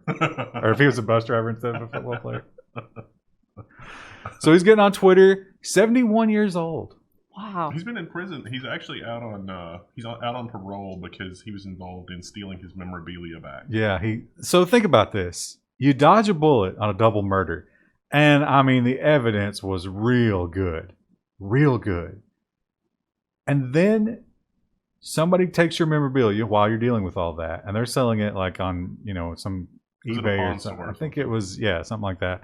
So you get a gun and go and steal it back. Well, now his defense was he didn't know his associates were armed. Anyway, he's out. He's on Twitter. We're going to find out what he says. His lawyer said that he would not be talking about that Los Angeles thing. Meaning the double murder. Or his book, I guess, then. The one where he described the murders in grisly detail. Wait, wasn't it like If I Did It? Yeah, If I Had Done It. We all have credit scores, except for Krista, because she refuses to get credit. I have a credit score. What is it? 0. I don't remember. I don't remember off the top of my head, but I had to have credit when I got my car. Amazon just introduced that new credit card for people with bad credit. You're going to have to get that. I don't have bad credit. No credit's worse than bad credit, Krista. Anyway, Motherboard points out the ways I just don't have a credit card. that the credit score could get worse. Now, let me warn you about this article, because I put it in there and I was like, oh, that's interesting. It's like China. It gets real social justice-y. Yeah. Credit scores could soon get even creepier and more biased. So I think this goes without saying that this is going to happen, and probably is already happening. A lot of credit card companies have no problem selling their credit card transaction data to Google. And you don't even need AI for this. It's just, it's like, we want to look at your social media profile and a lot of other non-traditional sources of data to include when scoring your social media profile. Oh, you know what? Scoring your credit score. You know what I forgot to put in here? I just saw it yesterday. I forgot to update the news. was they leaked how Facebook does the agent of hate thing. Did you see that? Mm-mm. Oh my God, it's so good. I'm tempted to go just like grab a story, but I'm not going to do that because I'm lazy.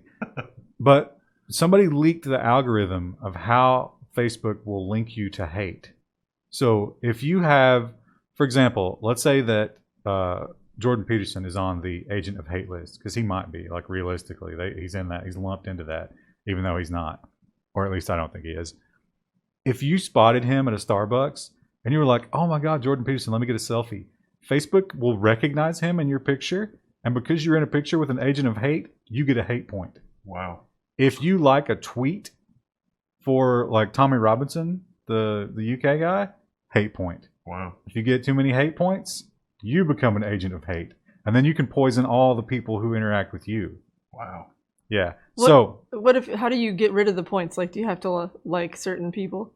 Well, I don't know if you can get rid of them. Oh. I want to know what the Rothschild points are. How does that break down? Like, who's an agent of the deep state? But that very much relates to this whole thing where it's like your credit score would be affected by things that you could never even imagine. That seems insane. Yeah. We're not going to loan to you because you make too much stuff on Twitter. It's like you need to be like the most... Is that scaring you, Wendell? Because yeah, you're on Twitter a lot. It's like you need to be like the most vapid, vacant person ever. And then it's like, yeah, we'll loan you money. It's fine. You follow too many Instagram thoughts.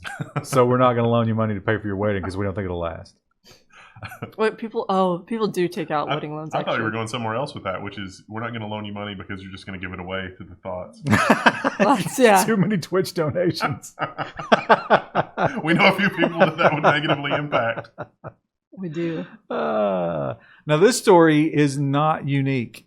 We have done this exact story before, except this is not an old story. This happened on Wednesday. It happened again.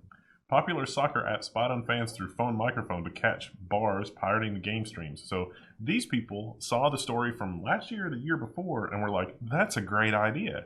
You install this app, it uses the microphone to listen for TVs in the background, and then it uses your GPS to figure out where you are. That's totally not Orwellian at all, is it? Now, they did get busted. I don't remember what their punishment was or who busted them. $238,000. They sent a SWAT team to turn off the televisions. The league, the soccer league, fined them for doing that, which makes sense because it's like, hey, you're attacking our hardcore fan base here.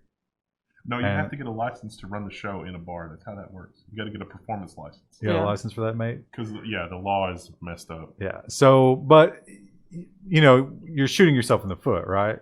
Because you're alienating the very fans that make your existence possible. Yeah. They won't stop. They'll find some new way to do it.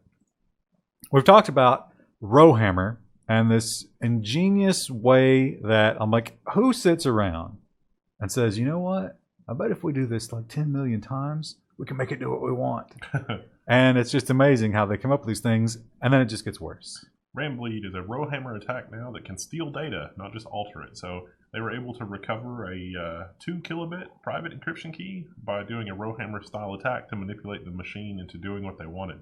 So this is sort of bad news for cloud providers. It is a ridiculous. They have the steps to take. It's not easy, at least. Oh, I thought it was iterated. Yeah, there you go. Yeah, so all these steps that you have to go through. It is probably going to be tough to do outside of a controlled environment. But the point is, they did it, and it's incredible. This only works on systems that are actually affected by Rowhammer. A lot of ECC machines, error correcting machines that have error correcting memory, are not affected by this. But this does work on error correcting RAM. It can work on error correcting RAM. Depends on a lot of things. Remember that time that we found out that ICE and the border people were collecting all of our license plates and images? And we said, oh, somebody's going to steal that. Oh, CPB says the traveler photos and license plate images have been stolen in data breach. Oh, someone stole it. No. The end. They blame a contractor. We reported on this last week. There's some new, last week or week before. There's some new information here. No, I think we did the ICE one before. Was it? Yeah. I thought it was Customs and Border Patrol. It's again, they blame the contractor. Yeah. Third party. Same old story, Maybe it but was the same contractor. it's it's bad news. Shouldn't let him do that. Krista, your favorite thing to talk about is the Golden State Killer. Oh, not my favorite thing, but I But you was do love terrified it. him You do in love middle it. school. And because of him, big changes are happening. Police use of DNA leads to backlash. Changes to big database. Now this one of the big ones. No. These are like the family tree databases. It's Yeah, like It 23. was the one that you get it typed somewhere else and then you send it GEDmatch. Yeah, they switched to opt-in, which is only about 50,000 people. Yeah, instead it was like a 95% drop. So they saw the writing on the wall and they were like, "Oh, once the headlines started coming out about cops sketching people, people stopped submitting DNA." And they're like, "Oh, I wonder if there's a correlation here. Maybe people don't trust them." Cousin Eddie probably was a killer. I Yeah, don't so want to put him in the pokey. He'll come after me. they had some testimonials from people who cases got solved because of this, and that is great if you're one of those people, but at what cost, we must ask. Yeah.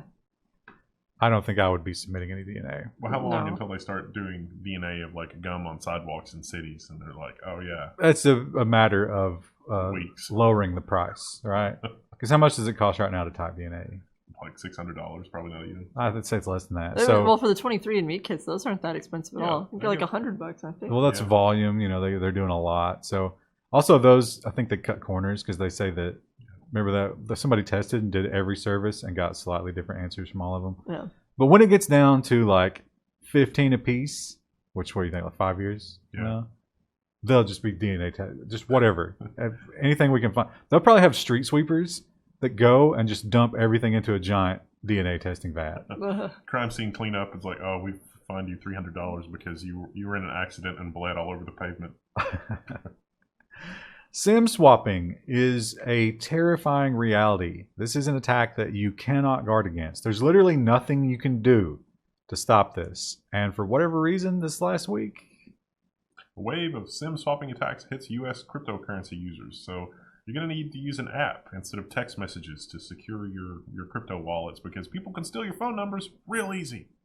but just using that app only protects your logins. It doesn't stop them from stealing your phone. Yeah. In some of these situations, that wasn't just crypto people. Some like influencers, Instagram influencers, they hacked her account and started using her identity to ask for Bitcoin because she was, a thought, and they knew that some people would send. Send What a time to be Bitcoin. alive. Be careful of thoughts requesting Bitcoin. You know, a lot of these headlines, like if you travel back in time just like 5 or 6 years, a lot of these headlines would be completely incomprehensible. It'd just be Yeah. Yeah, like gibberish. what's a thought? What's this? What's Bitcoin? The world changes rapidly. Go back before 2009. It's just It's a simpler time. Yeah, it almost does seem like, a Star Trek type thing where part of the joy is like they talk about these things you don't understand and then slowly world build until you're in on it. And that's what you would have to do as one of those people. It'd be so great if we could just freeze somebody and then have them experience the world 20 years from now. That's like what coma people do, right? They also, should make a reality show. Yeah, about but that. except you aged during that time. That's true. So, no.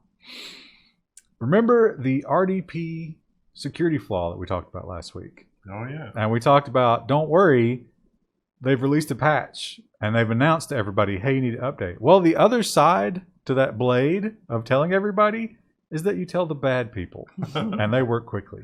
Goldbrute botnet is forcing 1.5 million RDP servers. So what happened here is everybody that didn't patch is now a part of a botnet that is attacking everybody that did. And so this is a botnet with millions of participating computers that are trying to break into all of the computers that were patched via brute force. And this is a distributed brute force, which Windows really doesn't, like the whole like, oh, you failed login from this many different sources. Windows doesn't really guard against that. So it can do a really comprehensive dictionary search fairly quickly.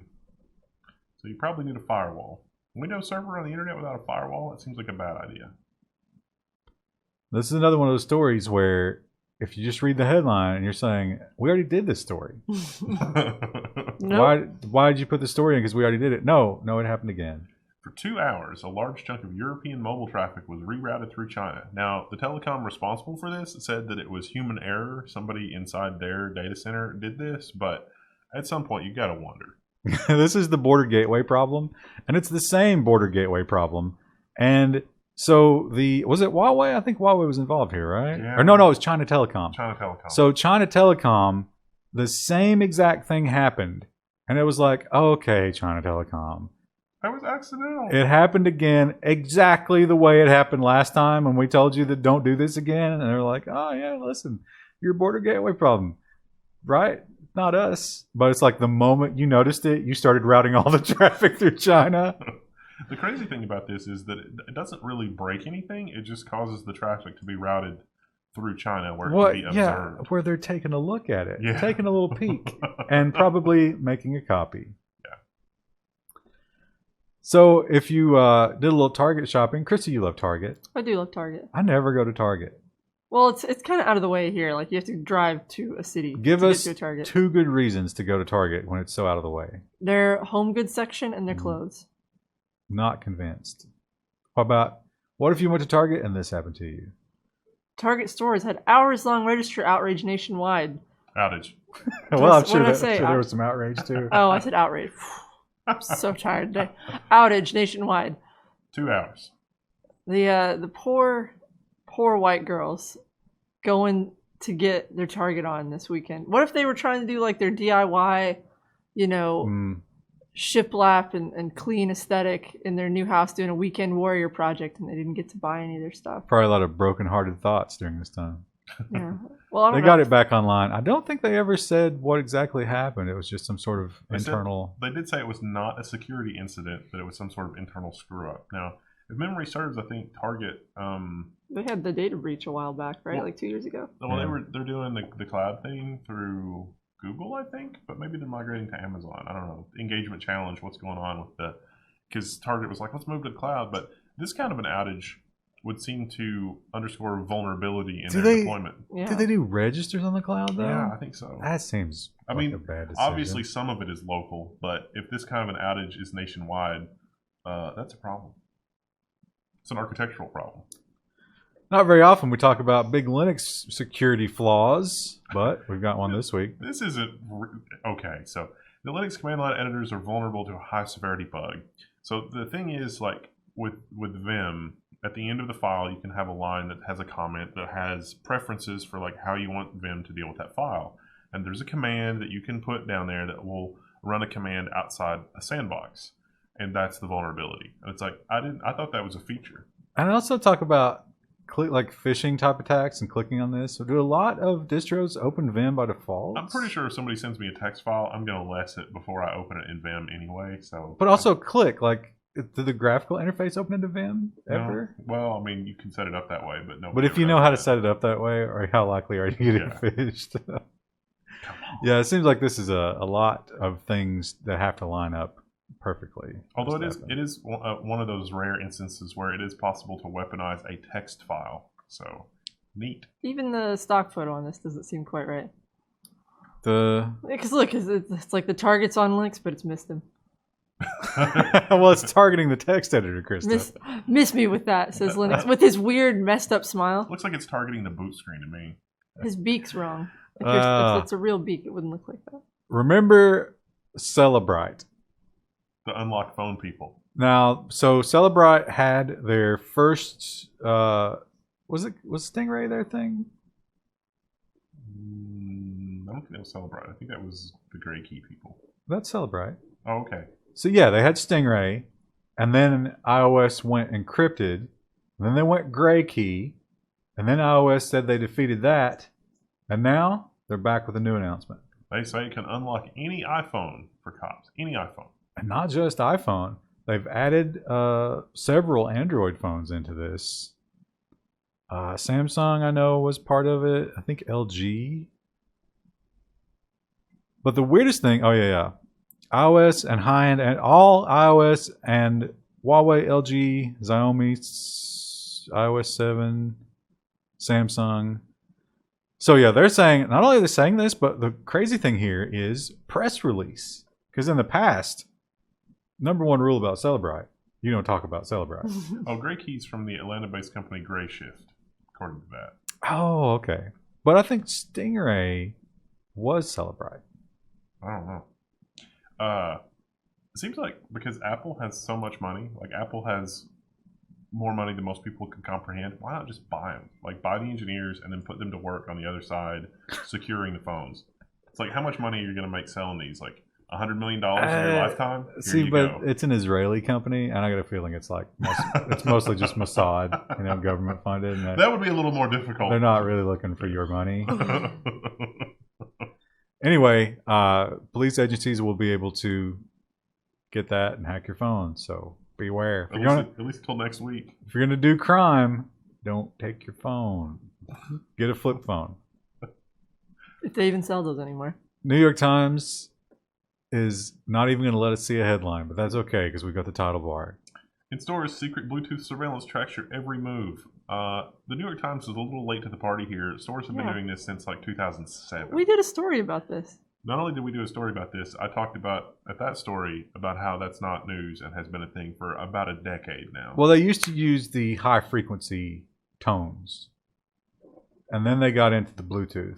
The MAC address, the Bluetooth MAC address. So well, the MAC address is the thing, and it's such a problem even with Wi-Fi. That's why Apple randomizes your MAC address on Wi-Fi now. This is why. But beyond that, apps on your phone can respond to this Bluetooth request. So if you're walking through the store and then you open an app and you're like, weird, it's advertising the thing that I'm standing next to. Well, it's not a coincidence. Now you know why. It may not be. A lot of people are like, I went to the store and I was looking at chainsaws and I said, maybe I should get a chainsaw. And it's just advertising chainsaws. It's listening to me. Not necessarily, but it is tracking you. So it knew you were there. I noticed Best Buy has gotten good at that. I made the mistake of signing up for a coupon for it was a good coupon. It was like 20% off at Best Buy. And now it's like Best Buy's got the creepy thing. And it's like, how is it doing this? Chris, I bet you didn't know I put a design article in this week.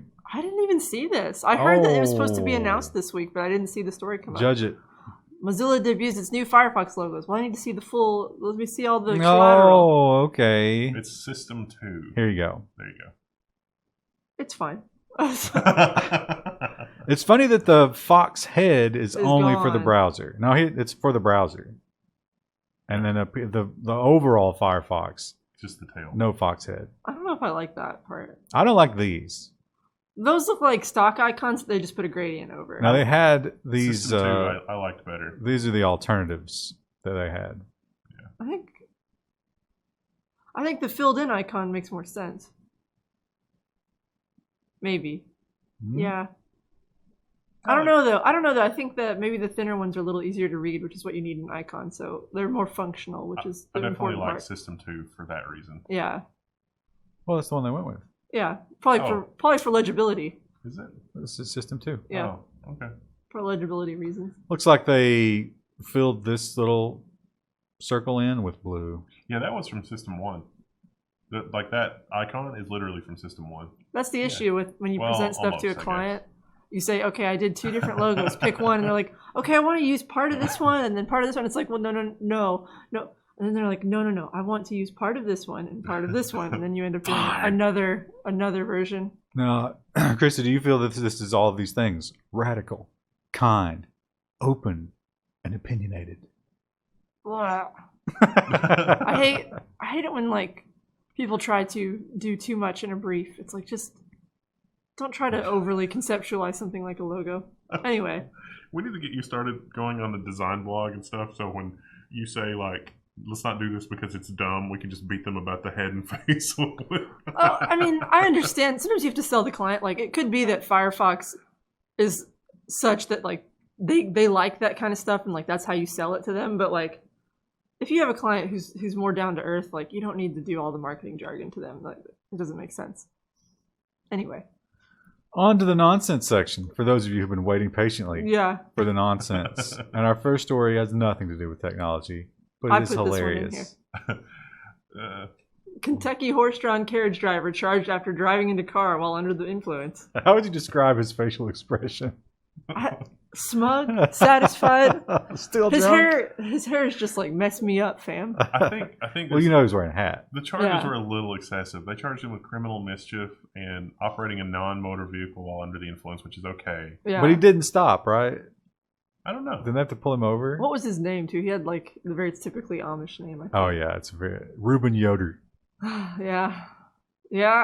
That's a common thing to get stuck behind either a tractor or an Amish person driving a buggy. Oh, I got stuck behind a hay truck yesterday. Yeah. So not only do you have to go 10 miles an hour, but you're just being hit with hay Sprayed with hay the entire time. Nobody was hurt. Everything's fine. Hopefully, it's not going to be like hopefully, his community doesn't ostracize him when he becomes that guy. That's like, Are you allowed to drink in the Amish? I don't know. Probably not. That's also just if you're interested, WKYT is one of the only news sites that still allows comments, and that is highly entertaining. There's some regulars on the WKYT comment section.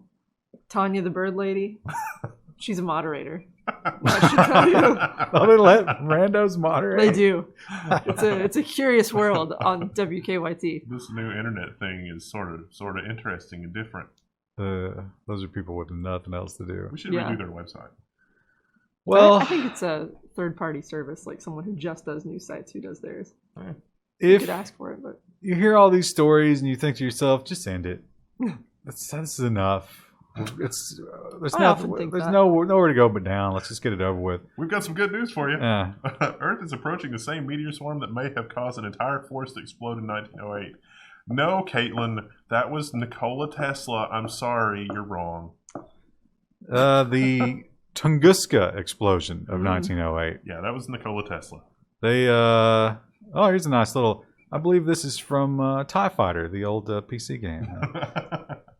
So, what supposedly happened in Tunguska was a meteor exploded just above, like, it actually, there was no impact crater, which is weird, but if it was like an ice comet or something, ice meteor, whatever, and it evaporated or something exploded, that would be the cause of what happened to these trees. Like, that's one way to explain it.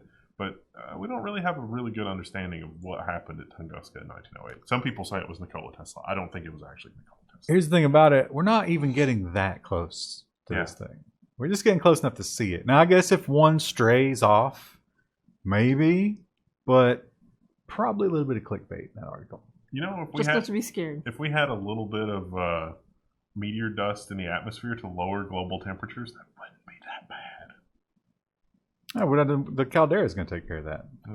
We're going to die by caldera well before. It probably wouldn't take a very large meteor hitting the caldera but the chances of that is probably like 1 in 4 billion. Wouldn't that just relieve pressure, though? Wouldn't that be what we need to do? Be ultimately a good thing, kind of? We need to do like Wile E. Coyote did and get one of those giant Acme magnets and put it over top of the caldera.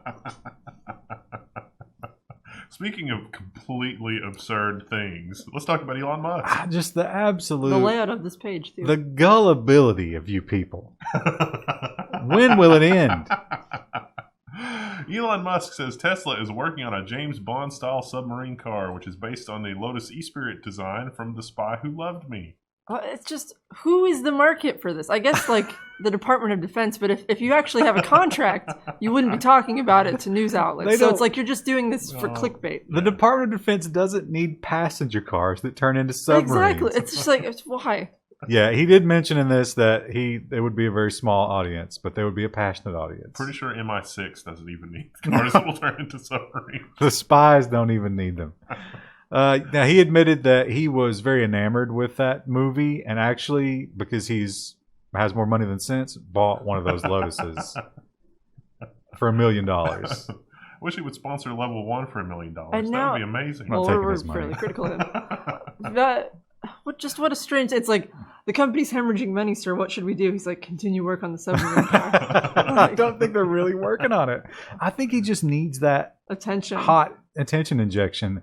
And it's getting, the junkie thing is really setting in. And he needs more frequently. And so it's just getting more and more outrageous. I don't know where it ends, but it's going to be entertaining to watch. Well, the next thing is they're going to attach one of these to the Falcon Heavy and just, this is going to be the car that we use to zip around Venus.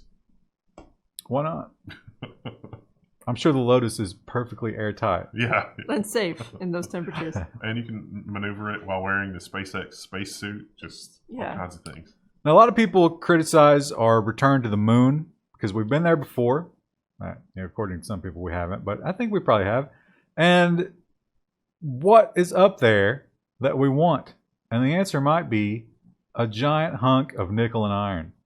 Scientists discover a previously unidentified mass beneath the moon's surface. So this is a huge piece of metal or a huge mass. We're not even sure what it is exactly. Is it malignant? It's heavy. It's so heavy that it's weighing down the crust of the moon in that area by a half a mile. And it's also hundreds of feet underground. So it could be the center point of an impact crater, but previously nobody had detected this. And it could be like a nickel iron thing. It could be something else. We don't know. Alien moon base. Could be transformium if Michael Bay is to be believed. That's where the Transformers landed. Energon cubes. So it's massive, whatever it is. I say we get up there and dig into it and find out what it is. It would be amazing if it were, an advanced civilization spacecraft that just crashed there. And by uncovering it, we unlock the doom of humanity. If you're a scientist working on this, say that it's like an achievement. Oil or something. So it's like we got to get the space oil, because then we might actually go get it. Or gold. It's like space gold. We need the space, because then we'll space oil. You burn the exact amount of fossil fuels to get the space oil that the space oil replaces on Earth. Perfect. It's this deposit of whatever it is the size of Hawaii. Or one of the Hawaiian islands. But not nearly as festive. You probably don't even get a lay when you go to that one. Nah. Wendell, how excited are you that clearly some sort of interplanetary agency, alien or otherwise, are Star Trek fans and they're, geoforming to prove it? The dune footprints in Halas. So there are these. This is a geologic feature, I guess, that's produced by like magma cooling and the wind blowing, and it looks like Star Trek. It looks like the Star Trek insignia. But they have an even cooler name. What was it called? Something Dune Cats or something like that. Yeah, Dune Casts. Yeah. So I thought it was cats. More entertaining than this story was William Shatner picked this up on Twitter and called out Mark Hamill, and he was like, "Yeah, Mark Hamill, get on it." It's just. I don't know. What's Mark Hamill going to do? Because Star Wars, it's like, look, we were on another planet first. Star Trek, not Star Wars. Oh, my God. And Mark Hamill's like, I've moved on. Yeah, pretty much. Yeah. Except well, he was really just in those movies. Well, didn't he hate them, though? The new ones? Yeah, I've seen interviews where he was like, I didn't really like where they took my character. His character was annoying in that movie. I don't know. I haven't seen it. I just happened to see an interview about it.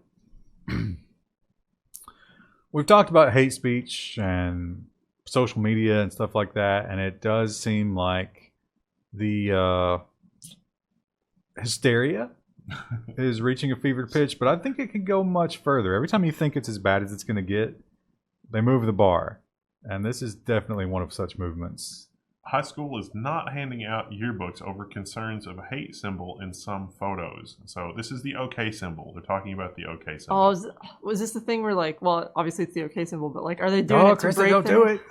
To break the hand? You didn't play that game growing up? Don't do it. Don't do it. Do it below the waist, and then if you look at it, you get to punch the person. That's what they were saying it is. We used to play that game in high school. Right. Well, 4chan co-opted that, and they're like, hey, let's make that white supremacy, and boy, was it successful. Yeah. So was successful. A whole CBS Cubs thing too. It's just crazy. They mentioned the Cubs thing here, where a guy did that behind a reporter, and he's just let's see if they have the video. They do, but it's grayed out. It's because they look at him. Yeah, I mean, it's just they won't show it.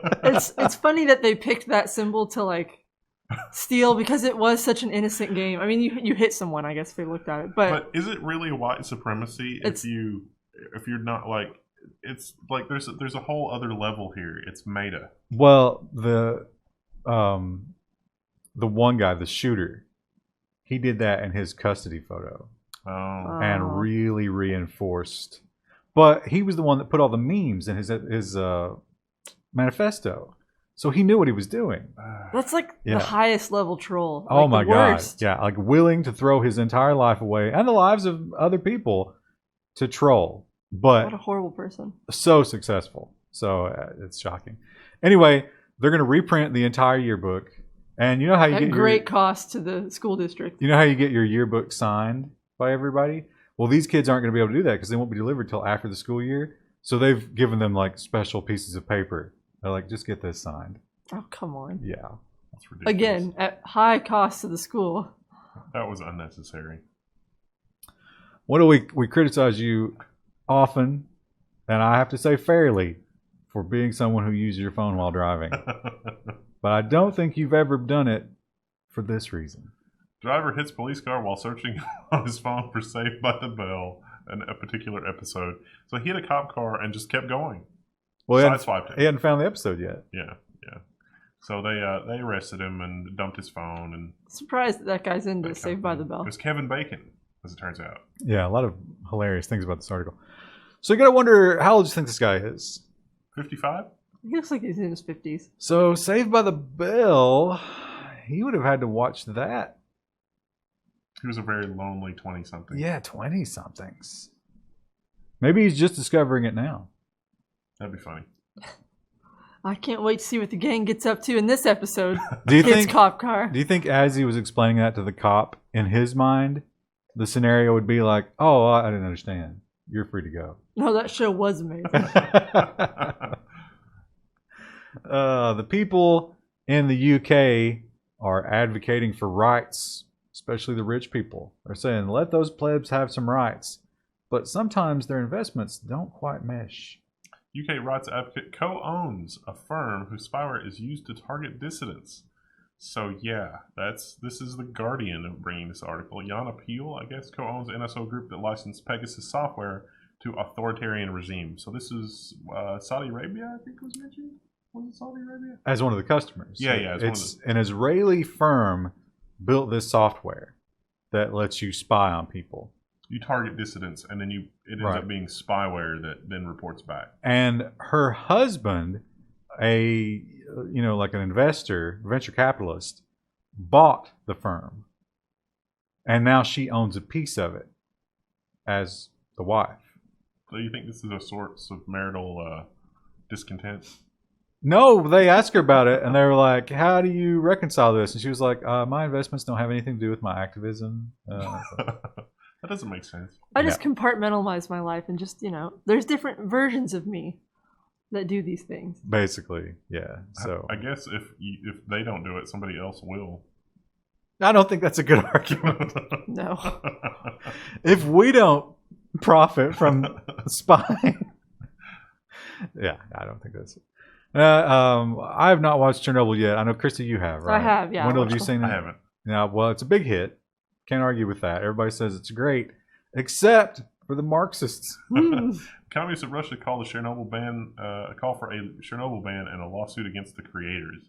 They concede that certain parts of it are factual, but there are other embellishments, and that they're going to do their own version. They said the key events were accurate, meaning it was true. Of course, they took some artistic license. But now this is not so it is banned in Russia, but this is not the official Communist Party of Russia. This is like the more hardcore, like Marxist communist of Russia.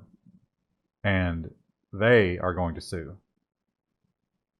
I think they made enough money on this that won't matter. No. I don't think that, what court hears this? We didn't like what you said in your show. Yeah, I don't know exactly, because I haven't seen it. I don't know what parts they're... They consolidated several scientists into like one character. That's one of the biggest changes. And then, I don't know, like in the very first episode, they were a little heavy-handed with the anti-Soviet message, I thought. I was like, okay, I see what we're doing here. There's like a whole big speech. But other than that, like I thought it was pretty good. It's pretty accurate. But I remember reading... What do I know? I remember reading about Chernobyl where they couldn't, like the higher ranked people wouldn't go because it was out in the boonies. So they sent the younger people. So it seems realistic. That was true. That they might be a little bit more liberal, and anti-communist because they're young. No, it wasn't. The speech wasn't. The speech was, it was like Well, I don't want to ruin it in case someone hasn't seen it, but Well, why don't you not, okay. Miss Spoiler? Miss, I read the Wikipedia. I actually watched this show though. I haven't even read the Wikipedia of the one thing, so. Man. Alex Jones has been embroiled in a lot of lawsuits recently. Of course, the Sandy Hook lawsuit is ongoing. He settled the Pepe lawsuit. Good news if you're an Alex Jones fan, I guess. I don't know if it's good news if you're a Pepe fan. I guess it is, right? Because maybe other people can use it. But he has been attacked in the most low of ways. Alex Jones offers $1 million for reward as the FBI investigates the child pornography thing planted on his InfoWars server. So I guess he got like all of his emails, I guess, are going through his law firm at this point. Well, he has hired a monitor because he is in the Sandy Hook lawsuit. Oh, from a long time ago. And they are literally monitoring everything to make sure that, he can go into court and say, listen, I'm taking these steps and I'm not doing anything weird. And the FBI is monitoring everything because of that whole thing. And it's actually the FBI who gave him a call and said, hey, somebody tried to put child porn on your server. Or did. I think they possibly succeeded. It was links. I don't know if somebody actually I guess maybe they stored something. Yeah, because it was threatening emails. It was like, we're going to do all this terrible stuff to you. And then it was like, bad links or whatever. It would be scary to think, like, if he hadn't already been under, like, the nth degree of surveillance, like, that probably would have turned out way different. Yeah. Yeah. And I don't think because of his observed level of insanity that the general public would have any trouble believing that Alex Jones was into child pornography. Yeah. They'd be like, of course. That explains everything. Yeah. And he would be completely screwed. The interdimensional vampires, Krista. Oh, I'm sorry. Yes. I forget what they're called. Now, Krista, I added this story from Appalachian Magazine just for you, but it turned out to be real light on substance. Beware. Don't walk through mushroom fairy. So a fairy ring in mushrooms is just a circle of mushrooms. It's a phenomenon that happens a lot in grassy areas. Do you know why it happens? I assume it's just the way the mycelium grows, but I'm not actually sure. The mushrooms exhaust the mushroom feeding resources in the middle and naturally grow into a ring outward as they devour more and more in their unending conquest. That's what you end up with. Now, Krista, what happens if you walk through it? Nothing as far as I'm aware. I guess instant death. According to the article. Instant. See, I would think you would just spread the spores of the mushrooms, but what do I know? Look at that. Terrifying. So yeah, the article doesn't say for sure, but it ranges from bad luck to death, exhaustion, madness. I've never actually seen a fairy ring in real life. These legends are from the Welsh. Usually they're just like, on logs or next to sides of trails. Well, you've not been chosen. to be offered death to walk through. Well, but in exchange, you get mushroom magic. Oh. Yeah. Everybody wants that. Sometimes a company, when they see a new growth area and they think, man, we need to be a part of that. And you can tell that a room full of people with no concept of what that thing is get together and they're like, what if we did this? And somehow it actually happens. And Miller Lite seems to have done that. Oh, marketing agencies are getting desperate. Miller Lite created a beer can that doubles as a video game controller called the Can-troller. This is what happens when the marketing person hires a village idiot and messes their pitch. I think the marketing company can troll Miller Lite. You gotta wonder. Now, if you're thinking to yourself, I actually like that. I'm going to go pick up a 24-pack of Miller Lite. Don't do it. They only made 200. You won't get one of these. They made them special. The other thing about it is in the press release, they're like, we want people to be able to enjoy Miller Lite while they're gaming. Now, I see a problem with enjoying this while you're gaming. You open it and you chug it because otherwise... It just makes me mad, too, because this company approached whatever marketing agency this was and was like, hey, we're trying to find a way to appeal to this demographic. How should we do it? What's the best use of our budget? And this is what they came up with. Yeah. This is what they came up with. This is Exhibit A. And it's a limited run. Yeah, I mean, it's just... It is functional. They mentioned it's got haptic feedback. There are motors in there. Yeah. It has a rechargeable battery. And it's still drinkable. And you can't have the full amount though, right? No, it's going to be a reduced Because amount. I mean, and plus you've got a warm battery in your beer. Yeah. Even after the beer has been consumed, the controller will still function. Well, let's hope so. It would have been cooler if it was running off of some sort of chemical reaction in the beer, like the beer was actually some sort of electrolytic battery. That would have been cool. Anyway, what a waste of resources and marketing budget. I'd like to tell you to go get one. Not to mention the fact that there's no sticks on it, so very limited in what games you're going to be able to play with it. You're going to be able to play anything from the Super Nintendo and before. Yeah. Well, you don't have the left and right button. Not Atari. Well, I guess. I'm going to assume a lot of our audience is gamers. Would you buy this? Yeah, you've only got. Would this convince you to buy Miller Lite? 6 buttons. So not even Super Nintendo. You can't even pause it. And if you open it, you're going to have that like sticky, smelly mess. It's like, it's going to smell terrible day too. Yeah, it's like, this is my novelty controller. This is a terrible idea. If you get one of these, don't open it because you might be able to sell it one day on one of those, like, why did this ever exist? Yeah. I love to make fun of the British because opening with that every time it's like, oh, those crazy Americans and their guns, they're so stupid. Why don't they just ban them like we did and it'll end all violence? And then you see these headlines. Police are handing out blunt knives to domestic violence victims to reduce stabbings in the home. So I read the headline and I imagined that they were just handing out butter knives. No, the knives are still sharp. They're just the edge is sharp. But as you see, the point has been rounded. And this is to hand out like homes where the police have been called because of some kind of domestic violence. The idea is when the husband, well, I guess we shouldn't say that. It could be the wife, right? I would assume in the domestic thing where someone's being stabbed that the woman's tired of getting beaten and thrown down the stairs, so she grabs a knife and starts stabbing. Example they gave here was the man had used it. Oh. But anyway, when he grabs the knife, or when Zer grabs the knife and is going to plunge it into your chest, just hitting you through a blunt end. And it certainly will never occur to them to turn the knife around and slash you with it. Well, they just have to ban knives next. It's clearly logical step. They're trying. They did in London, didn't they? You can't carry a pocket knife in London. Only cowards carry. You can't carry a potato peeler. A potato peeler. Because listen, prohibition works. It's not a human violence problem. It's the implement that is evil. There's like 30 British viewers that are just sitting there. It's like, bollocks. They're drinking their tea angrily. Their monocle just fell out. Yeah. These upstarts from the colonies. This is a great Pakistan.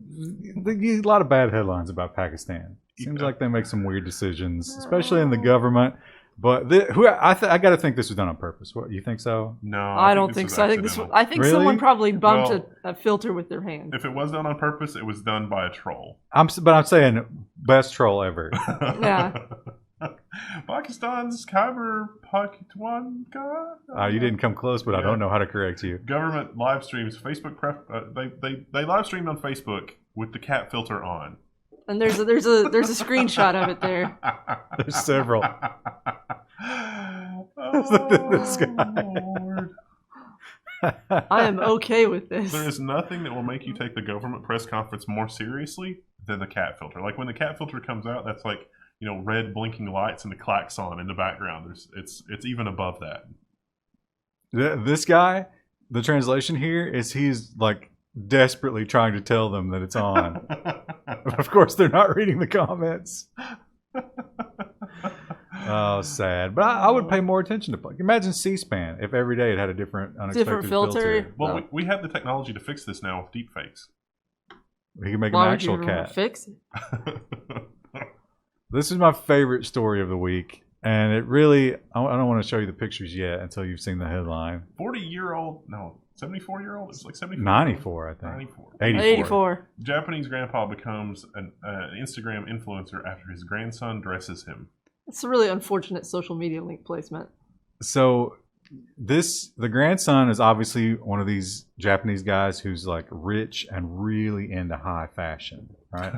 And on Instagram, they'll do those posts and then they'll list the makers of all the clothes. The brands. It's like, steal this look or whatever. So he went to visit his grandfather, who was like in the rural community where they didn't have electricity and stuff, and he was bored. He was like, Grandpa, let's dress you up and put you on Instagram. And he expected the grandpa to be like, that's stupid. But the grandpa was like, there's nothing I want more than what you've just described. And it led to an amazing series. Oh. My favorite one is him with the lawnmower. I mean, That's actually a really cool photo. yeah, all of them are. All of them are really good photos Meow. of this old man.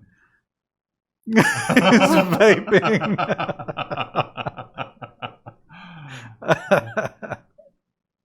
Oh, those pants. And you can tell he's like really owning the look, like he's feeling it. He looks like he's got if he was 40, 50 years younger, he could be an Instagram influencer. He's got the look and the swagger.